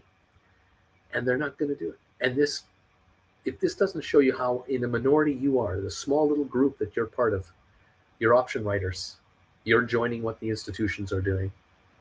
And a bunch of you are quitting your day jobs and retiring, doing this for a living. Here you go. But to be able to do this for a living and retire and quit your day job, you have to invest time and brain power to buy into it, understand it, and begin to do it. 2088 on your GameStop, down 34 cents. Option writers are happy today that it's down 34 cents. Bed Bath Beyond down 26.5 to 274. ATIP 41.9 up 1.5. Tesla 199.90 up 309. SoFi 740 up a penny. Apple down 141. HPQ down 6. Google down 641. Option writers are happy today with Google. Moderna down 271. Cisco down 37. Pfizer up 17, IBM up 73, Microsoft up 333, ME unchanged, Rocket Lab unchanged, Matterport down 4, SmartRent up 3, Spire down 1. A little bit of green coming into some of our SPACs, little by little by little. Okay? Fun times, kids, fun times. There you go. Wing Commander, Uncle Bruce is the best teacher. Do the best we can with what we have. Again, it's so easy for those of you who are here to understand how this works, why it works, how it's working for you, how you have good days, bad days, great weeks, so-so weeks, phenomenal months. But overall, you understand the option writing game and how it can benefit you. Same thing for others, but you know what? There are people out there who earn stock for companies they work for. They have no idea what the stock market is. They don't understand the stock market. Now I try to explain to them the options market. Yeah, it's a reach. It's a real stress. Some folks just don't want to do it. Susan shops about. Sometimes stocks out of nowhere drop super fast. It's called a flash crash triggered by algorithms, and sometimes stock stays down. We should have a plan for the worst case scenarios. It's hard not to panic. Wing Commander, can you tell that I am sick sitting at home on medication with way too much time in my hands? It's all good, my friend. It's all good. Deep value. The VIX almost hit lows we haven't seen since 2020. There you go. People are confident in the market long term. There's the web address right there for my website, stockmarketwithbruce.ca. If you want to learn how to write stock options, head over there. Go to the tab that says classes, and then you'll see the 14 classes available. Pick one up anytime you want, watch it, and learn how we are doing this. Our 14 start with number 1. Move your way up and join the party with these guys. Learn how to write stock options, make money like these folks are making money in this marketplace. Whether the markets go up or down, doesn't matter. You're going to get richer even in a bear market. That's Tesla's back to 238 cents, $200.38. SoFi up 3 to 741. Thank you very much. Take that. We're at 180 thumbs up, so you guys are awesome. 20 away from 200 thumbs ups. 20 away. Today, to celebrate, when we hit 200 thumbs ups, I'm going to launch a fireworks show. And you guys can enjoy that for a moment. Thank you, everybody. If you want to see fireworks, hit the thumbs up button. I promise you fireworks today when we hit 200 thumbs ups. What other channel promises you that? Nobody. Nobody promises you that. I mean, come on. Only need 19 more. We got a fireworks show. Look out. Cool times, babies. Cool times. Oh, my. Thank you, everybody, for being here with me today. It's so great you're here. Love it. Thank you all. Those of you who want to have a one-on-one with me, just to give you a heads up, we're filling up spaces again for this weekend, for this Sunday. Even though it's Super Bowl Sunday, I got people who are booking me out right now. If you want a one-on-one session, you need to make a donation to my PayPal account for that. It'll run you $400 US. The PayPal is there's my PayPal ticker down there. That should be down below in this description. You should be able to find it. If you're making a deposit, a donation of $400 US, send me an email, a private email. Say, Bruce, I've sent you $400. Can I have an opening this Sunday? At the moment, while I am speaking at this moment in time, I have 10 a.m. available Sunday. This is Eastern time. And I have 2 p.m. Eastern time. The noon Eastern time is already taken out. And I have a couple of people who've been asking me about time. So sooner the better to make your move. To score your reservation, and we'll take care of you, okay?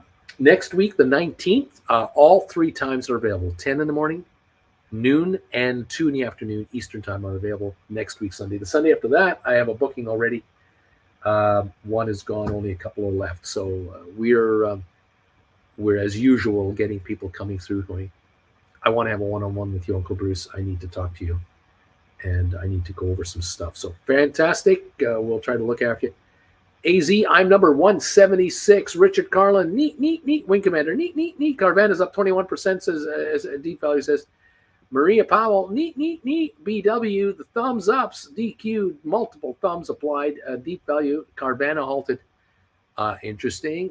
We are now at 186 on the thumbs up meter. We're going for 200, and the fireworks show will begin. We will produce fireworks on this channel as soon as we hit 200 thumbs ups. We're zeroing in on it. Carvana, let's take a look here. What's the last on this thing here?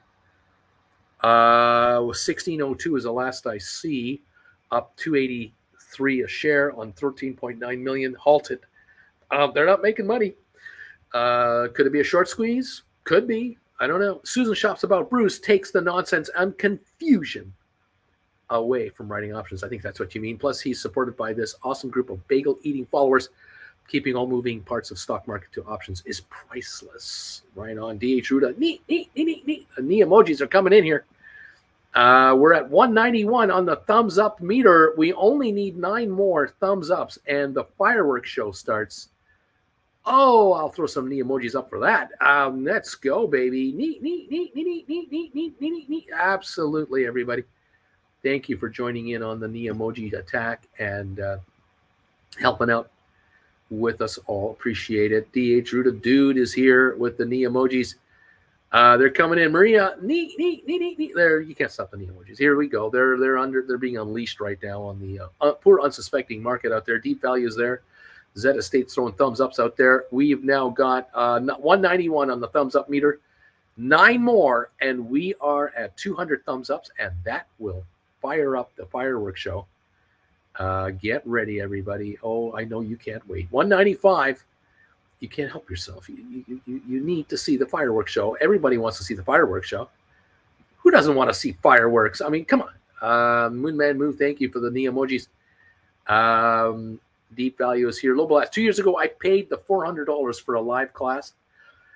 We missed our time, laugh out loud. Uncle then hooked me up with 4 classes, the best $400 I ever spent. Life-changing, really. Thank you, Uncle Bruce. There you go. Matthew, good morning. I'm 190 and 191. We have 203, 204. Oh, it's time. It's time for the fireworks show. Oh, my gosh. Here we go. Get ready, kids. Strap your seatbelts on right now because we're going to get into some fireworks here. Let me get Jen here. Hey, Jen. Hey, Jen. We're going to have the fireworks show. And she's going, fireworks? Fireworks? I'm going to wear one of my sassy dresses if you're going to do the fireworks show. This is great. Fantastic. This will be super. Fireworks. Yeah, I'm there. Fabulous. Don't mind me. I'm just too much fun. Can I make that work? I don't know. I'm trying to make things go here. Hang on. I gotta take care of other things. There's some stuff I have to do. I have to do that. I think I have to do that. There's Jen's going, I'll wear one of my snazzy dresses for the fireworks. I'm going, yeah, fireworks. We're going to do the fireworks right now. She's going, oh, man, maybe I should wear this dress. I'm going, oh, my God, look at the top of that dress. Oh, boy, oh, boy. This is awesome sauce stuff. Thank you all. All right, let's get going here. Fireworks. Here we go.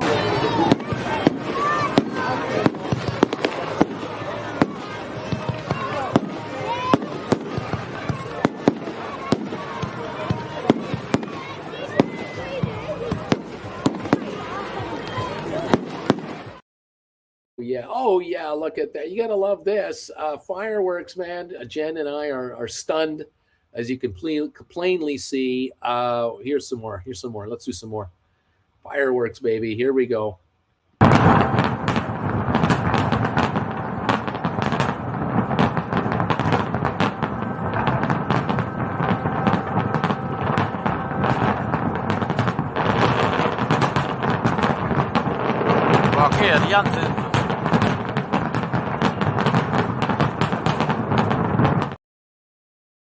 If that's not enough, how about a motorbike stunt show?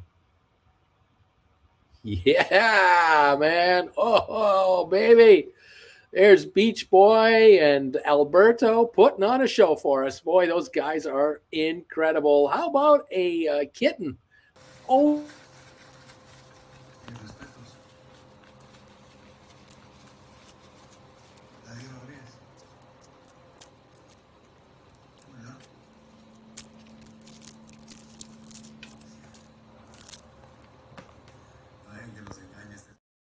We love kittens. Puppy dog? Come on, puppy dog. Come here, puppy dog. Come on, Uncle Bruce. Come on over here. Come see me. Uncle Bruce is calling you. Yeah. There we go. See? Oh, you gotta love that. There's nothing better than that. Thank you, everybody. 205 thumbs ups last I saw. They're coming in. Thank you all. They're just coming through here, one after the other. Fantastic. 205 thumbs up. So you got to love it. The fireworks show is underway, baby. And kittens and puppy dogs and all good times. Yeah, that's fantastic. That kitten is actually Deuce. That's my puppy. The puppy manager. Let's see. Fireworks for the fall of Citadel this year. How about that? There you go. Welcome all, and thank you so much for helping out and being here, and these thumbs ups and everything else. You guys are great. The emoji attacks. Yeah, baby. All right, let's see. How are we doing on this market now? We've got 220 folks here watching. A whole bunch of you are option writers. How are the option writers doing today? We're down 54 on the Dow. We're off 13.9 now on S&P. We're down 55 on NASDAQ. NASDAQ 0.45 of a percentage point. It's a nothing burger. It's a nothing burger. We're down 1/8 of a percentage point on the Dow. There's nothing going on. Williams says the Fed needs to keep interest rates higher for a few years to kill inflation. Not your 8-second attention span right there. Some people don't like that, but the market doesn't seem to bother with it today. Cyxtera is down 8.5 cents to 259.5. GameStop 21.37 now, up 15 cents. How about that? GameStop is green. BBBY 275 down 26 cents. Bed Bath & Beyond did have a little rally here. It got back to 284, but it's now back to 275 and falling on 42 million so far volume on Bed Bath Beyond. GameStop did rally here. It's up to 21.35 at the moment on 812,000 total volume. That's 200,000 pre-split. This is a nothing burger. We cannot go higher with this kind of volume. Not good enough. Bed Bath Beyond 274.4. We'll see if it continues to rally or does it give up more ground. ATIP 41.8 cents. We're up 1.4 right now on ATIP. 15,000 traded. There's nothing for sale this morning down there.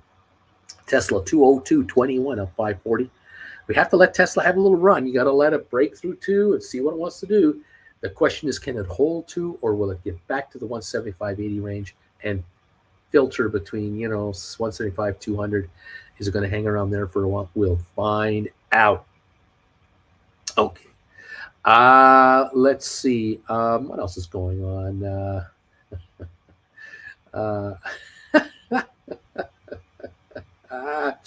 Maria, I'd love to see someone's face if they were just tuning in. What is this guy doing? Stock market with Bruce Lee showing puppy dogs and kittens and fireworks. What Splayer's going, well, the puppy dog was the sweetest one. Nick, must be a slow day in the market. Splayer, Uncle Bruce, I think your vids have pumped GameStop. Let's see what happens here. Brian, BW, if you are a nothing burger, but yes, I agree. The volume seems much lower than it has been in the past or so. Probably you are right. It is a nothing burger. Maria is putting up dollar emojis, knee emojis. AZ Uncle Bruce, did you by chance catch the Powell meeting yesterday? The guy asking questions was pretty funny and direct. I did not, had no time. Nazareth Spider, SPY spiking as well. This is a market-wide melt up right now. Brian, BW, also GameStop does not follow conventional stock market patterns. It is a wild card. Whee! JR, I think I missed out on the actual knee attack. But here's my contribution. BW, Uncle Bruce possibly get into Jen's pain meds this morning instead of one of his normal pills. Is that what you did, Bruce? JR, GameStop, go down, please. Please. Home Skillet, SoFi showing some life. Nice. Well, we'll see what happens. The Dow is off 20 points. Cyxtera is down 7 cents at 261. GameStop is up 11 at 21.32. We backed off there. We did get up to 34, 35, 21.35. Kind of. We're at 21.32, 800,000. There's no volume here. There's no volume. Bed Bath & Beyond is back down to 273. The low is 268. It's backing off again, down 27.2 on 43.6 million. We're not going anywhere here. We're going lower. It looks like that could make GameStop go lower. We'll see. ATIP 41.8. Tesla 202.05. SoFi 747 up 9. Giddy up SoFi. Yeah, baby. Let's run this puppy to $10 today. 4.6 million. Let's run it. Let's go. Apple down 97. HPQ down 6. Google down 642. Moderna 169 down 170 a share. Cisco down 54. Pfizer up 34. IBM up 52. Microsoft up 597. ME up a penny, 254. Rocket Lab down 2. Matterport down at half a penny. SmartRent up 1.5. Spire down a penny. Amazon down 95 cents. Home Depot down 174. Netflix up 450. Vanik down 22, Adobe down 37, Goldman up 294, Boeing down 72 cents, Meta down 370, might go lower. AMC down 25, Ape down 4.5. Excuse me, folks. Yeah, we'll see what's going on here. Meta's trading at 22 times earnings, and it's not going to have the earnings. This thing is probably trading at 50 times next year earnings. Meta is due for a correction lower. That is my call on that. Okay, back to the top. The Dow down just 12, trying to mount a recovery. S&P down 10, NASDAQ down 39. Oil up 74 cents. Splayer says, neat, deep value. Carvana is now up 270% in a month. Carvana now, is it back on trading again? 1574 up 255. The high was 1677, 21.3 million. So it's backing off a buck, almost a buck from its high of the day here in 5 minutes, 1585. So no idea. Do not touch it with a 10-foot cattle prod. Stay the hell away from this one. They are in trouble. Financially, they're in trouble. Okay, 25-point drop on the Dow at the moment. AZ, the guy asked Powell what he did to relieve stress, and Powell responded by saying that he had rode his bike. Then the guy responded back saying, "Are you sure it's safe riding your bike in public?" Brian, Tesla, 50 million volume, 1/3 of the daily average already, only been 50 minutes. Could be a good day. Deep value, Tesla wants to break through to the other side. Come on through to the other side. Oh, break on through. 202.46 up 565. SoFi 744 up 7. ATIP 41.8 up 1.4. Bed Bath Beyond 269 trying is that a rally? No, that's a new low.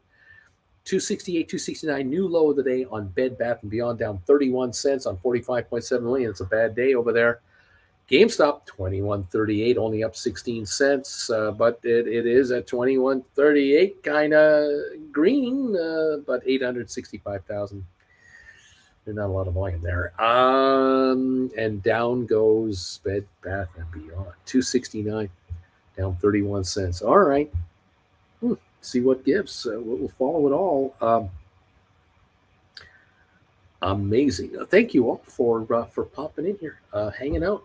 Thumbs up meter now is 209, going for 250 thumbs ups. That's our next stop if we can get that. Thank you all. Appreciate it. Any of you want a one-on-one, let me know.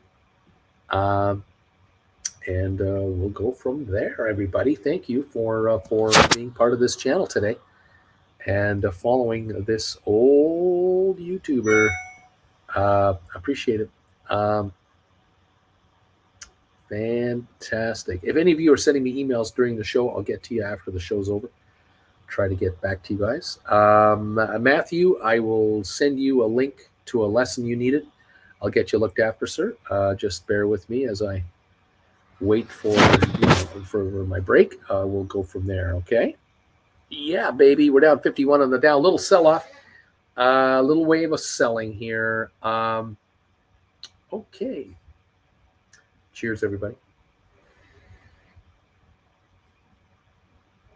GameStop 21.33 up 11 at the moment. That's our best, our trade at the moment. We did hit today 21.55. That was the opening. Low of 20.61 on GameStop. 21.34 up 12 cents right now. Okay. That's where we're at right at the moment. Okay. The Dow off 50, S&P down 16, NASDAQ down 62. All right. Down she goes, says JR. Ed Hawkins, number 207. Look at all those thumbs ups today. BW, BBBY. Do you think everything going on over there is a battle between massive hedge funds, those that are predatory against short hedge funds, each trying to crush them? Oh, there's all kinds of wheeling and dealing going on. The derivatives market, which we don't see, I am sure, has billions of dollars of trades going on Bed Bath & Beyond. That's off the market that we don't know about. Winners and losers everywhere for just millions and millions of trade. It is wild. It is wacky. 270 now on the Bed Bath & Beyond stock. 21.34 on GameStop. Yeah, it is a scary, scary game over there. Really scary. I can see where hedge funds were, shorting into the 350 range, hoping to buy back at 270, 260, $2, scoring some, nice percentage dough. But I can see in the derivatives the same thing happening over there with billions of bucks all over the place. They're just flying everywhere. And that's the same with everything else. It's the same with GameStop, Apple, Tesla shares. It's on everything. It's trillions of dollars trading hands in the unregulated derivatives market away from prying eyes like regulators to try to protect innocent investors from getting hosed. Good luck with that. No Congress will be met. I can tell you with the new Republican Congress, there will never be an investigation into the trading practices of the big banks in Wall Street. No. They will have meetings to discuss the disbanding of the SEC or limiting the SEC's ability to enforce rules. Oh, yeah. But the Congress calling a session to investigate illegal short selling or anything like that, no. Nothing like that is going to happen here. 270 on Bed Bath & Beyond, the low of the day, 268, the high of 315 on over 40 plus million shares traded today. There you go. 272 right now on that stock. GameStop 21.28. We're slipping. We're only up 6 cents on GameStop. We're coming back down again. ATIP 41.8, up 1.4. Tesla 201.46, just over 200, up 465. Okay. NASDAQ is dragging today, says Deep Value. And Bobby Atkinson, I'm clapping, baby. I am clapping. There you go, kids. Don't count on the Congress, the U.S. Congress, to have any kind of investigations about shenaniganism in the market. Oh God, no. They know where their bread is buttered through their super PACs. If there are super PACs funding their re-election to keep them in the majority, they're not going to mess with Wall Street. Are you kidding me? No. Did you notice yesterday during the speech? I bet you only 1 in 10 of you were here that even watched it. I watched the entire speech from beginning to end. There was a moment in the speech where Biden said something about how Congress passed legislation. And I remember this during the Bush years, George Bush, the son, where they passed legislation that made it illegal. It forbid the United States government to allow the Food and Drug Administration for Medicare to negotiate drug prices from drug sellers. It made the Medicare, Medicaid programs pay whatever the pharmaceutical business said the drug is worth. So if insulin is $600 an injection, they have to pay $600 to Medicare. Even though they are buying more insulin than anyone else combined, they couldn't negotiate. It was illegal. So the drug companies, which of course sponsored that legislation like you cannot believe with pharmaceutical reps, they got that passed. And that means that every single medication that Americans have been given through Medicare, Medicaid has been paid for by American taxpayers at top dollar, at absolute top retail dollars. Hospitals and pharmaceutical providers, insurance companies, any of these, they can negotiate with drug companies. So in effect, Medicare pays, $600 for insulin, and an insurance company pays $100 for insulin, and another hospital buys it for $65. Those are all separately negotiated private deals, volume deals. Canada, the country of Canada, we buy this stuff for $12, $10, $15. And what happens at our border? Americans cross the Canadian border to come in for a day trip. They go to Windsor, Ontario. They go to London, Ontario. They go to Sarnia, Ontario. They come right across the border in Buffalo. They come into St. Catharines, Ontario. They buy insulin from Canadian pharmacies. and anyone else selling it for the Canadian price. Then they take it back to the US and they have their 2-3 months supply because they can't afford to pay the American price in America. It's the same stuff. Insulin's been around for 100 years. The patent on it was never taken out by the creator of the patent of insulin. It was never patented. It was for the human good. Well, it's for the pharmaceutical good right now. And in the U.S., there's a battle in the Senate. There was a battle actually in the Congress where the president said, we have limited the price of insulin through Medicare at $35 a shot. We want to make that the same for everybody. We want to cap the price of insulin at $35 because pharmaceuticals do not need $500 for insulin to create a new form of insulin. It's been done. The research was long ago paid for. The profits have been staggering ever since. And notice that when the people got up to clap, the Democrats were all clapping, and Kamala Harris was clapping, and the clown show director over there was just sitting there, and all the clown show people were not clapping. There's your difference right there. There's your divide, and it blows my mind that aren't there senior citizens in the red states that have diabetes? As a matter of fact, doesn't 10% of America have diabetes? Aren't there like 35 million Americans everywhere in every town, every city, every county, every state in the United States that has diabetes? Family members know other family members that have diabetes. I mean, it's rampant. And yet the $35 cap on a drug created 100 years ago that can be produced for about $8-12 a shot is a political divide between politicians and voters. How is that even possible? I don't get it. I know the rest of the world is horrified at that, absolutely horrified that Americans rip off Americans for life-saving drugs that cost virtually nothing to make, that every American can afford with cash to pay $15 a shot for this stuff. And yet $35 is the price. And that's unacceptable. It's absolutely stunning to those of us on the outside. We can't believe it. We can't believe it. And another day in America. 265 on Bed Bath & Beyond. I think we're at new lows on Bed Bath & Beyond.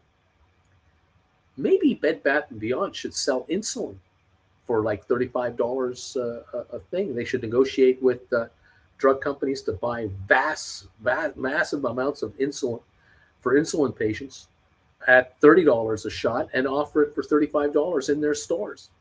They'd get the loyalty of every diabetic in the United States. I mean, they just go to Bed Bath & Beyond and buy it there. They could set up their own internal little pharmacy thing and just have a few drugs in there. One of them is insulin. Sell the 10 most popular drugs Americans need through their stores at a massive discount to everybody else and corner the market. Just think of how loyal people would be to Bed Bath & Beyond for all their other stuff. They'd buy their towels, they'd buy their sheets. Because if you're going to give me a deal on my insulin, you're going to give me a deal on this drug and this drug, I'm going to buy stuff here for my family because I want you guys to stick around. Why doesn't anyone do that? Why not? I don't understand. It's America. It's free enterprise. You can do what you want, can't you? Can't you have the freedom to negotiate a deal and then offer the public a super deal? There's $1.50 hot dog at Costco right now waiting for you. If you're a member of Costco, you can have a hot dog for $1.50, which includes your drink. Costco does not make money at $1.50 a hot dog, but they won't raise the price. Why doesn't Costco sell insulin for $35 a shot? By the way, does anybody know how much insulin does cost at Costco? Can anyone tell me? Because I bet you very few of you buy insulin for cash. You buy insulin through your insurance company. You have no idea what you're paying for that stuff. I bet you, am I wrong? Tell me if I'm wrong. I don't understand. I'm a Canadian, so I don't know this. By the way, I'm not diabetic, so I'm one of the lucky ones that doesn't have to take the drug. I'm curious. I'm just want to know. Can anyone help me out? Please tell me. Thank you, everybody. What else is going on here? Did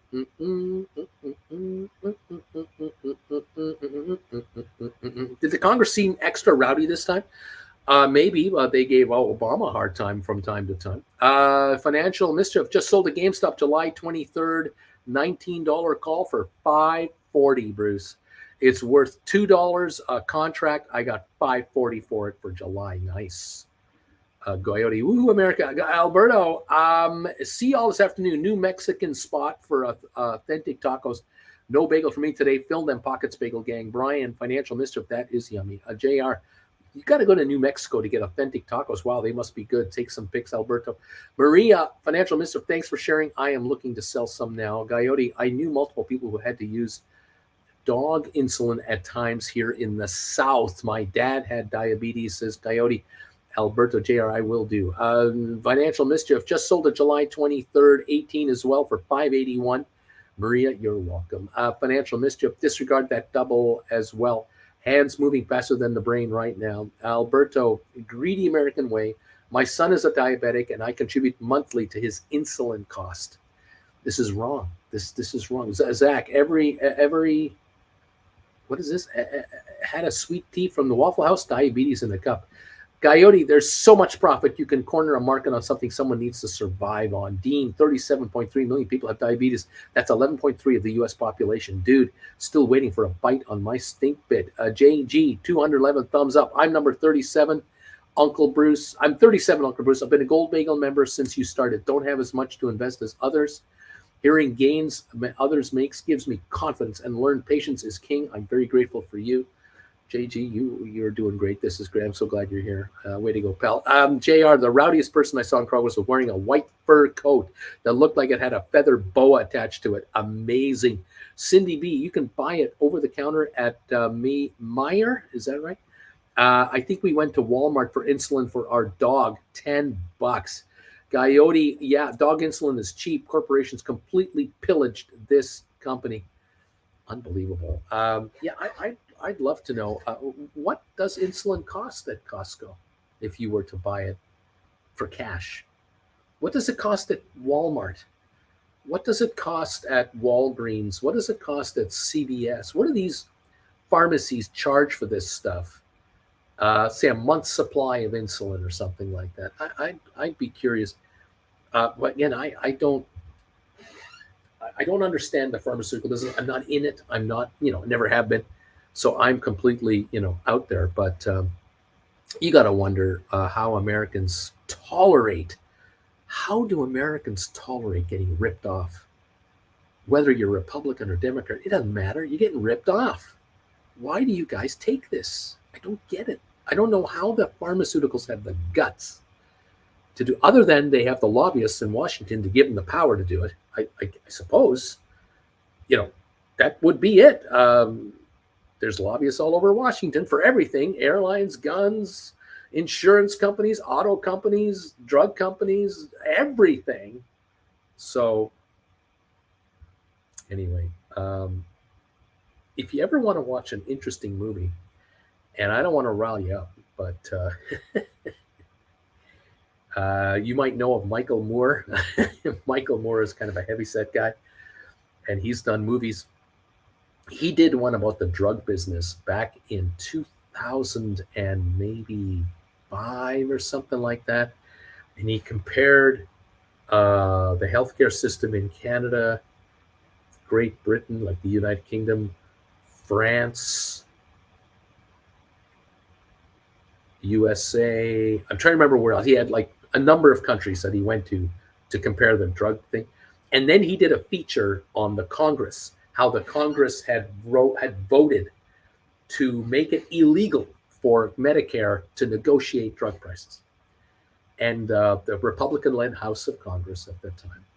And they voted it through. The Senate was Republican. They voted it through. And the president was Republican, and he signed it.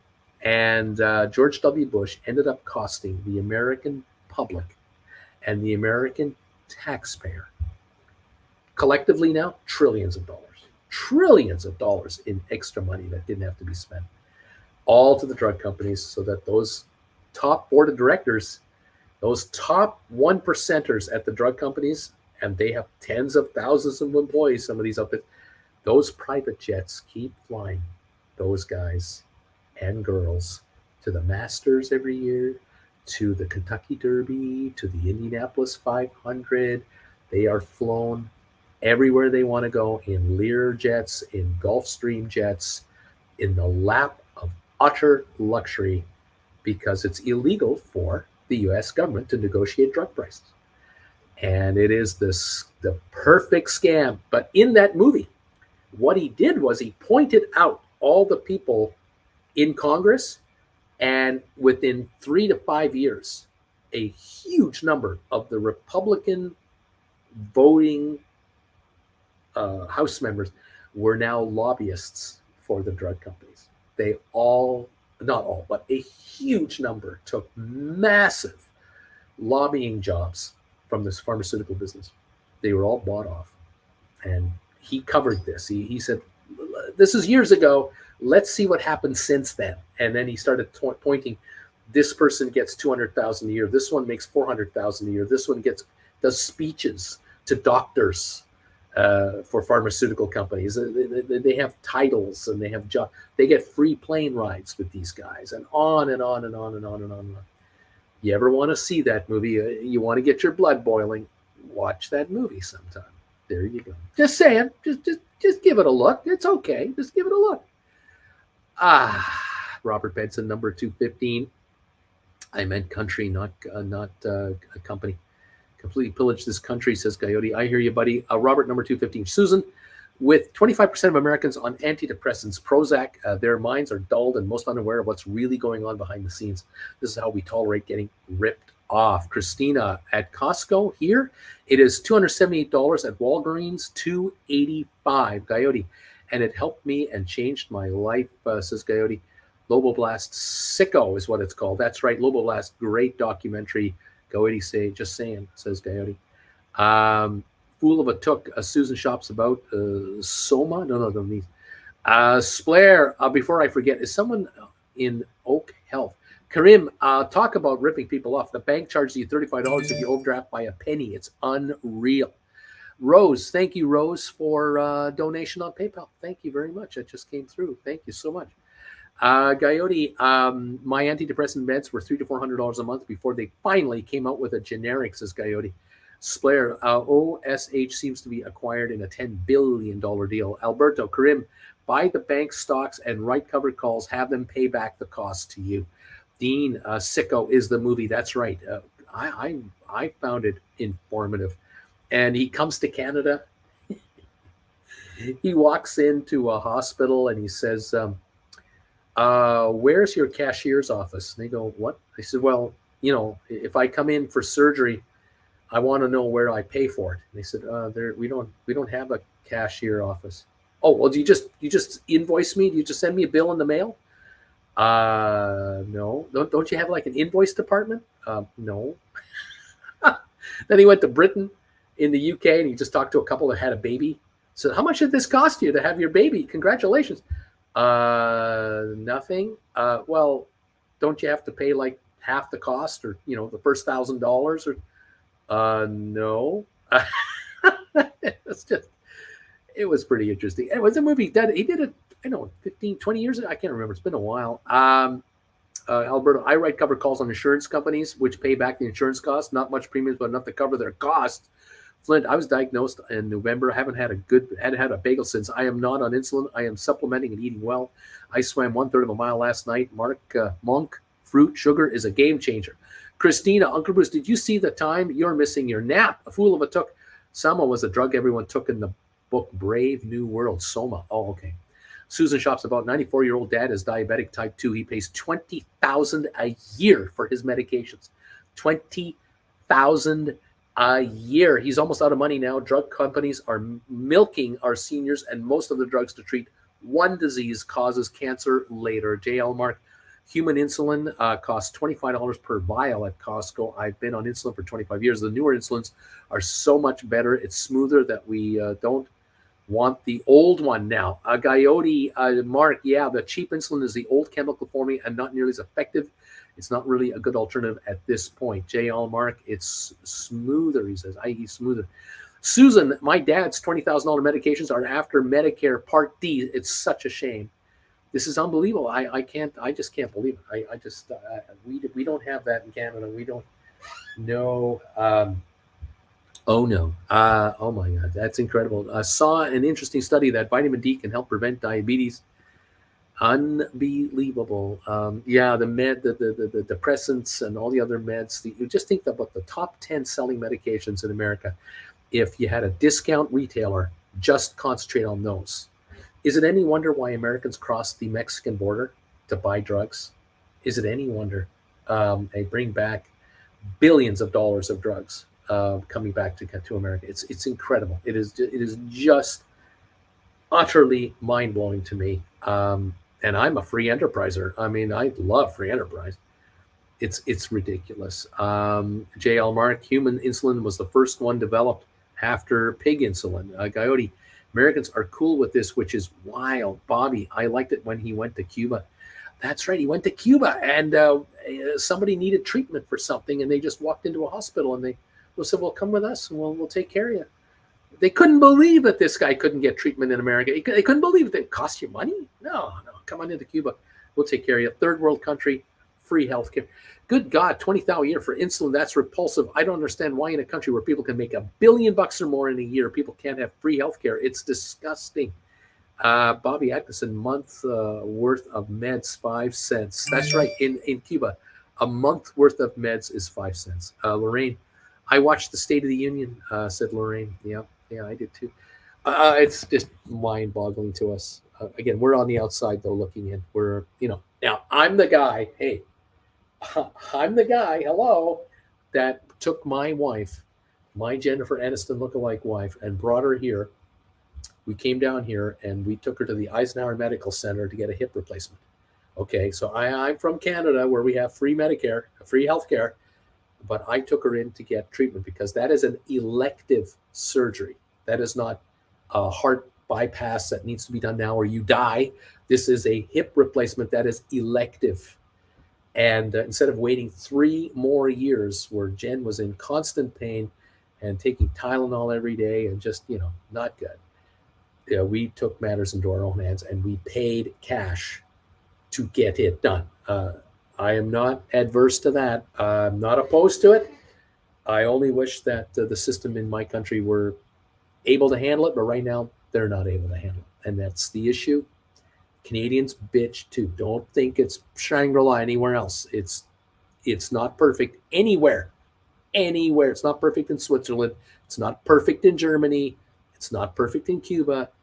It just is what it is. But in America, it is unbelievable. We charge mothers thousands of dollars to give birth here, which blows us away in Canada. We cannot believe it. You want to get your country's age lower? You can't charge mothers to have children. What are you, nuts? But yeah, it's done. It's unbelievable. Dude, the problem here is that in the States, we get 50 of them, and each one is 2 senators and more House reps. They make the laws, and they have free health care for life. That's right. They have no cost health care whatsoever. They have no idea what it's like for the rest of themselves. Not even their voters. They don't know.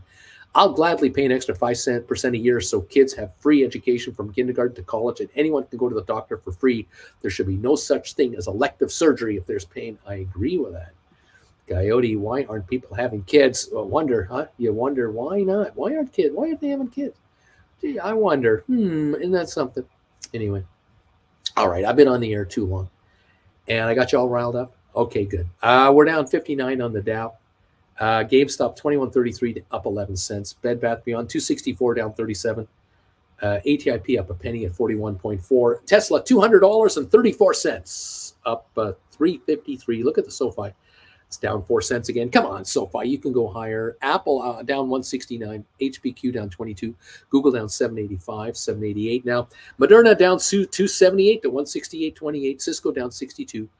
Pfizer's up 21, IBM up 63, Microsoft up 359, ME down 4, Rocket Lab down 7.5%, Matterport down 6%, SmartRent down 2.5%, Spire down 1.5%, Amazon down 176%, Home Depot down 321, Netflix down a nickel, Vanik down 167, Adobe down 302, Goldman up 332, Boeing down 58, Meta down 628 to 185, AMC down 30, Ape down 6.5, Royal Caribbean up 3 cents to 74.04, Carvana is still trading 15.28 up 210, Robinhood down a penny. And there you have it, kids. That is the latest around here. Thank you for joining me today. Thank you for still sticking around. 195 of you are here. Hope I haven't made you too mad out there. 222 thumbs ups. Thanks again for that. Thank you for the donation today, and I appreciate it.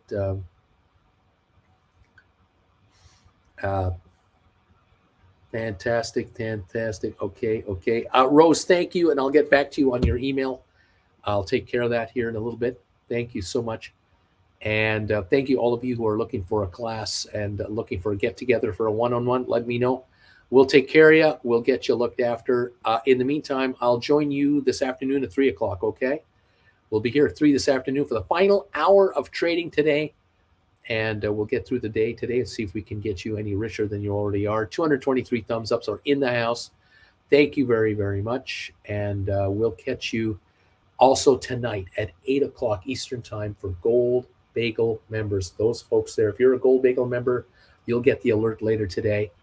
If you would like to join us live at 8 o'clock or watch the previous Gold Bagel shows, primetime shows through the library I have, just become a member. Become a Gold Bagel member, and you can see the prior shows. Tonight's show, you can watch the rerun anytime you want. Thank you very much. Okay, guys. We'll see you a little later on. Fantastic. Let's go. Have a good one, everybody from Splayer Credit Savage. Take care.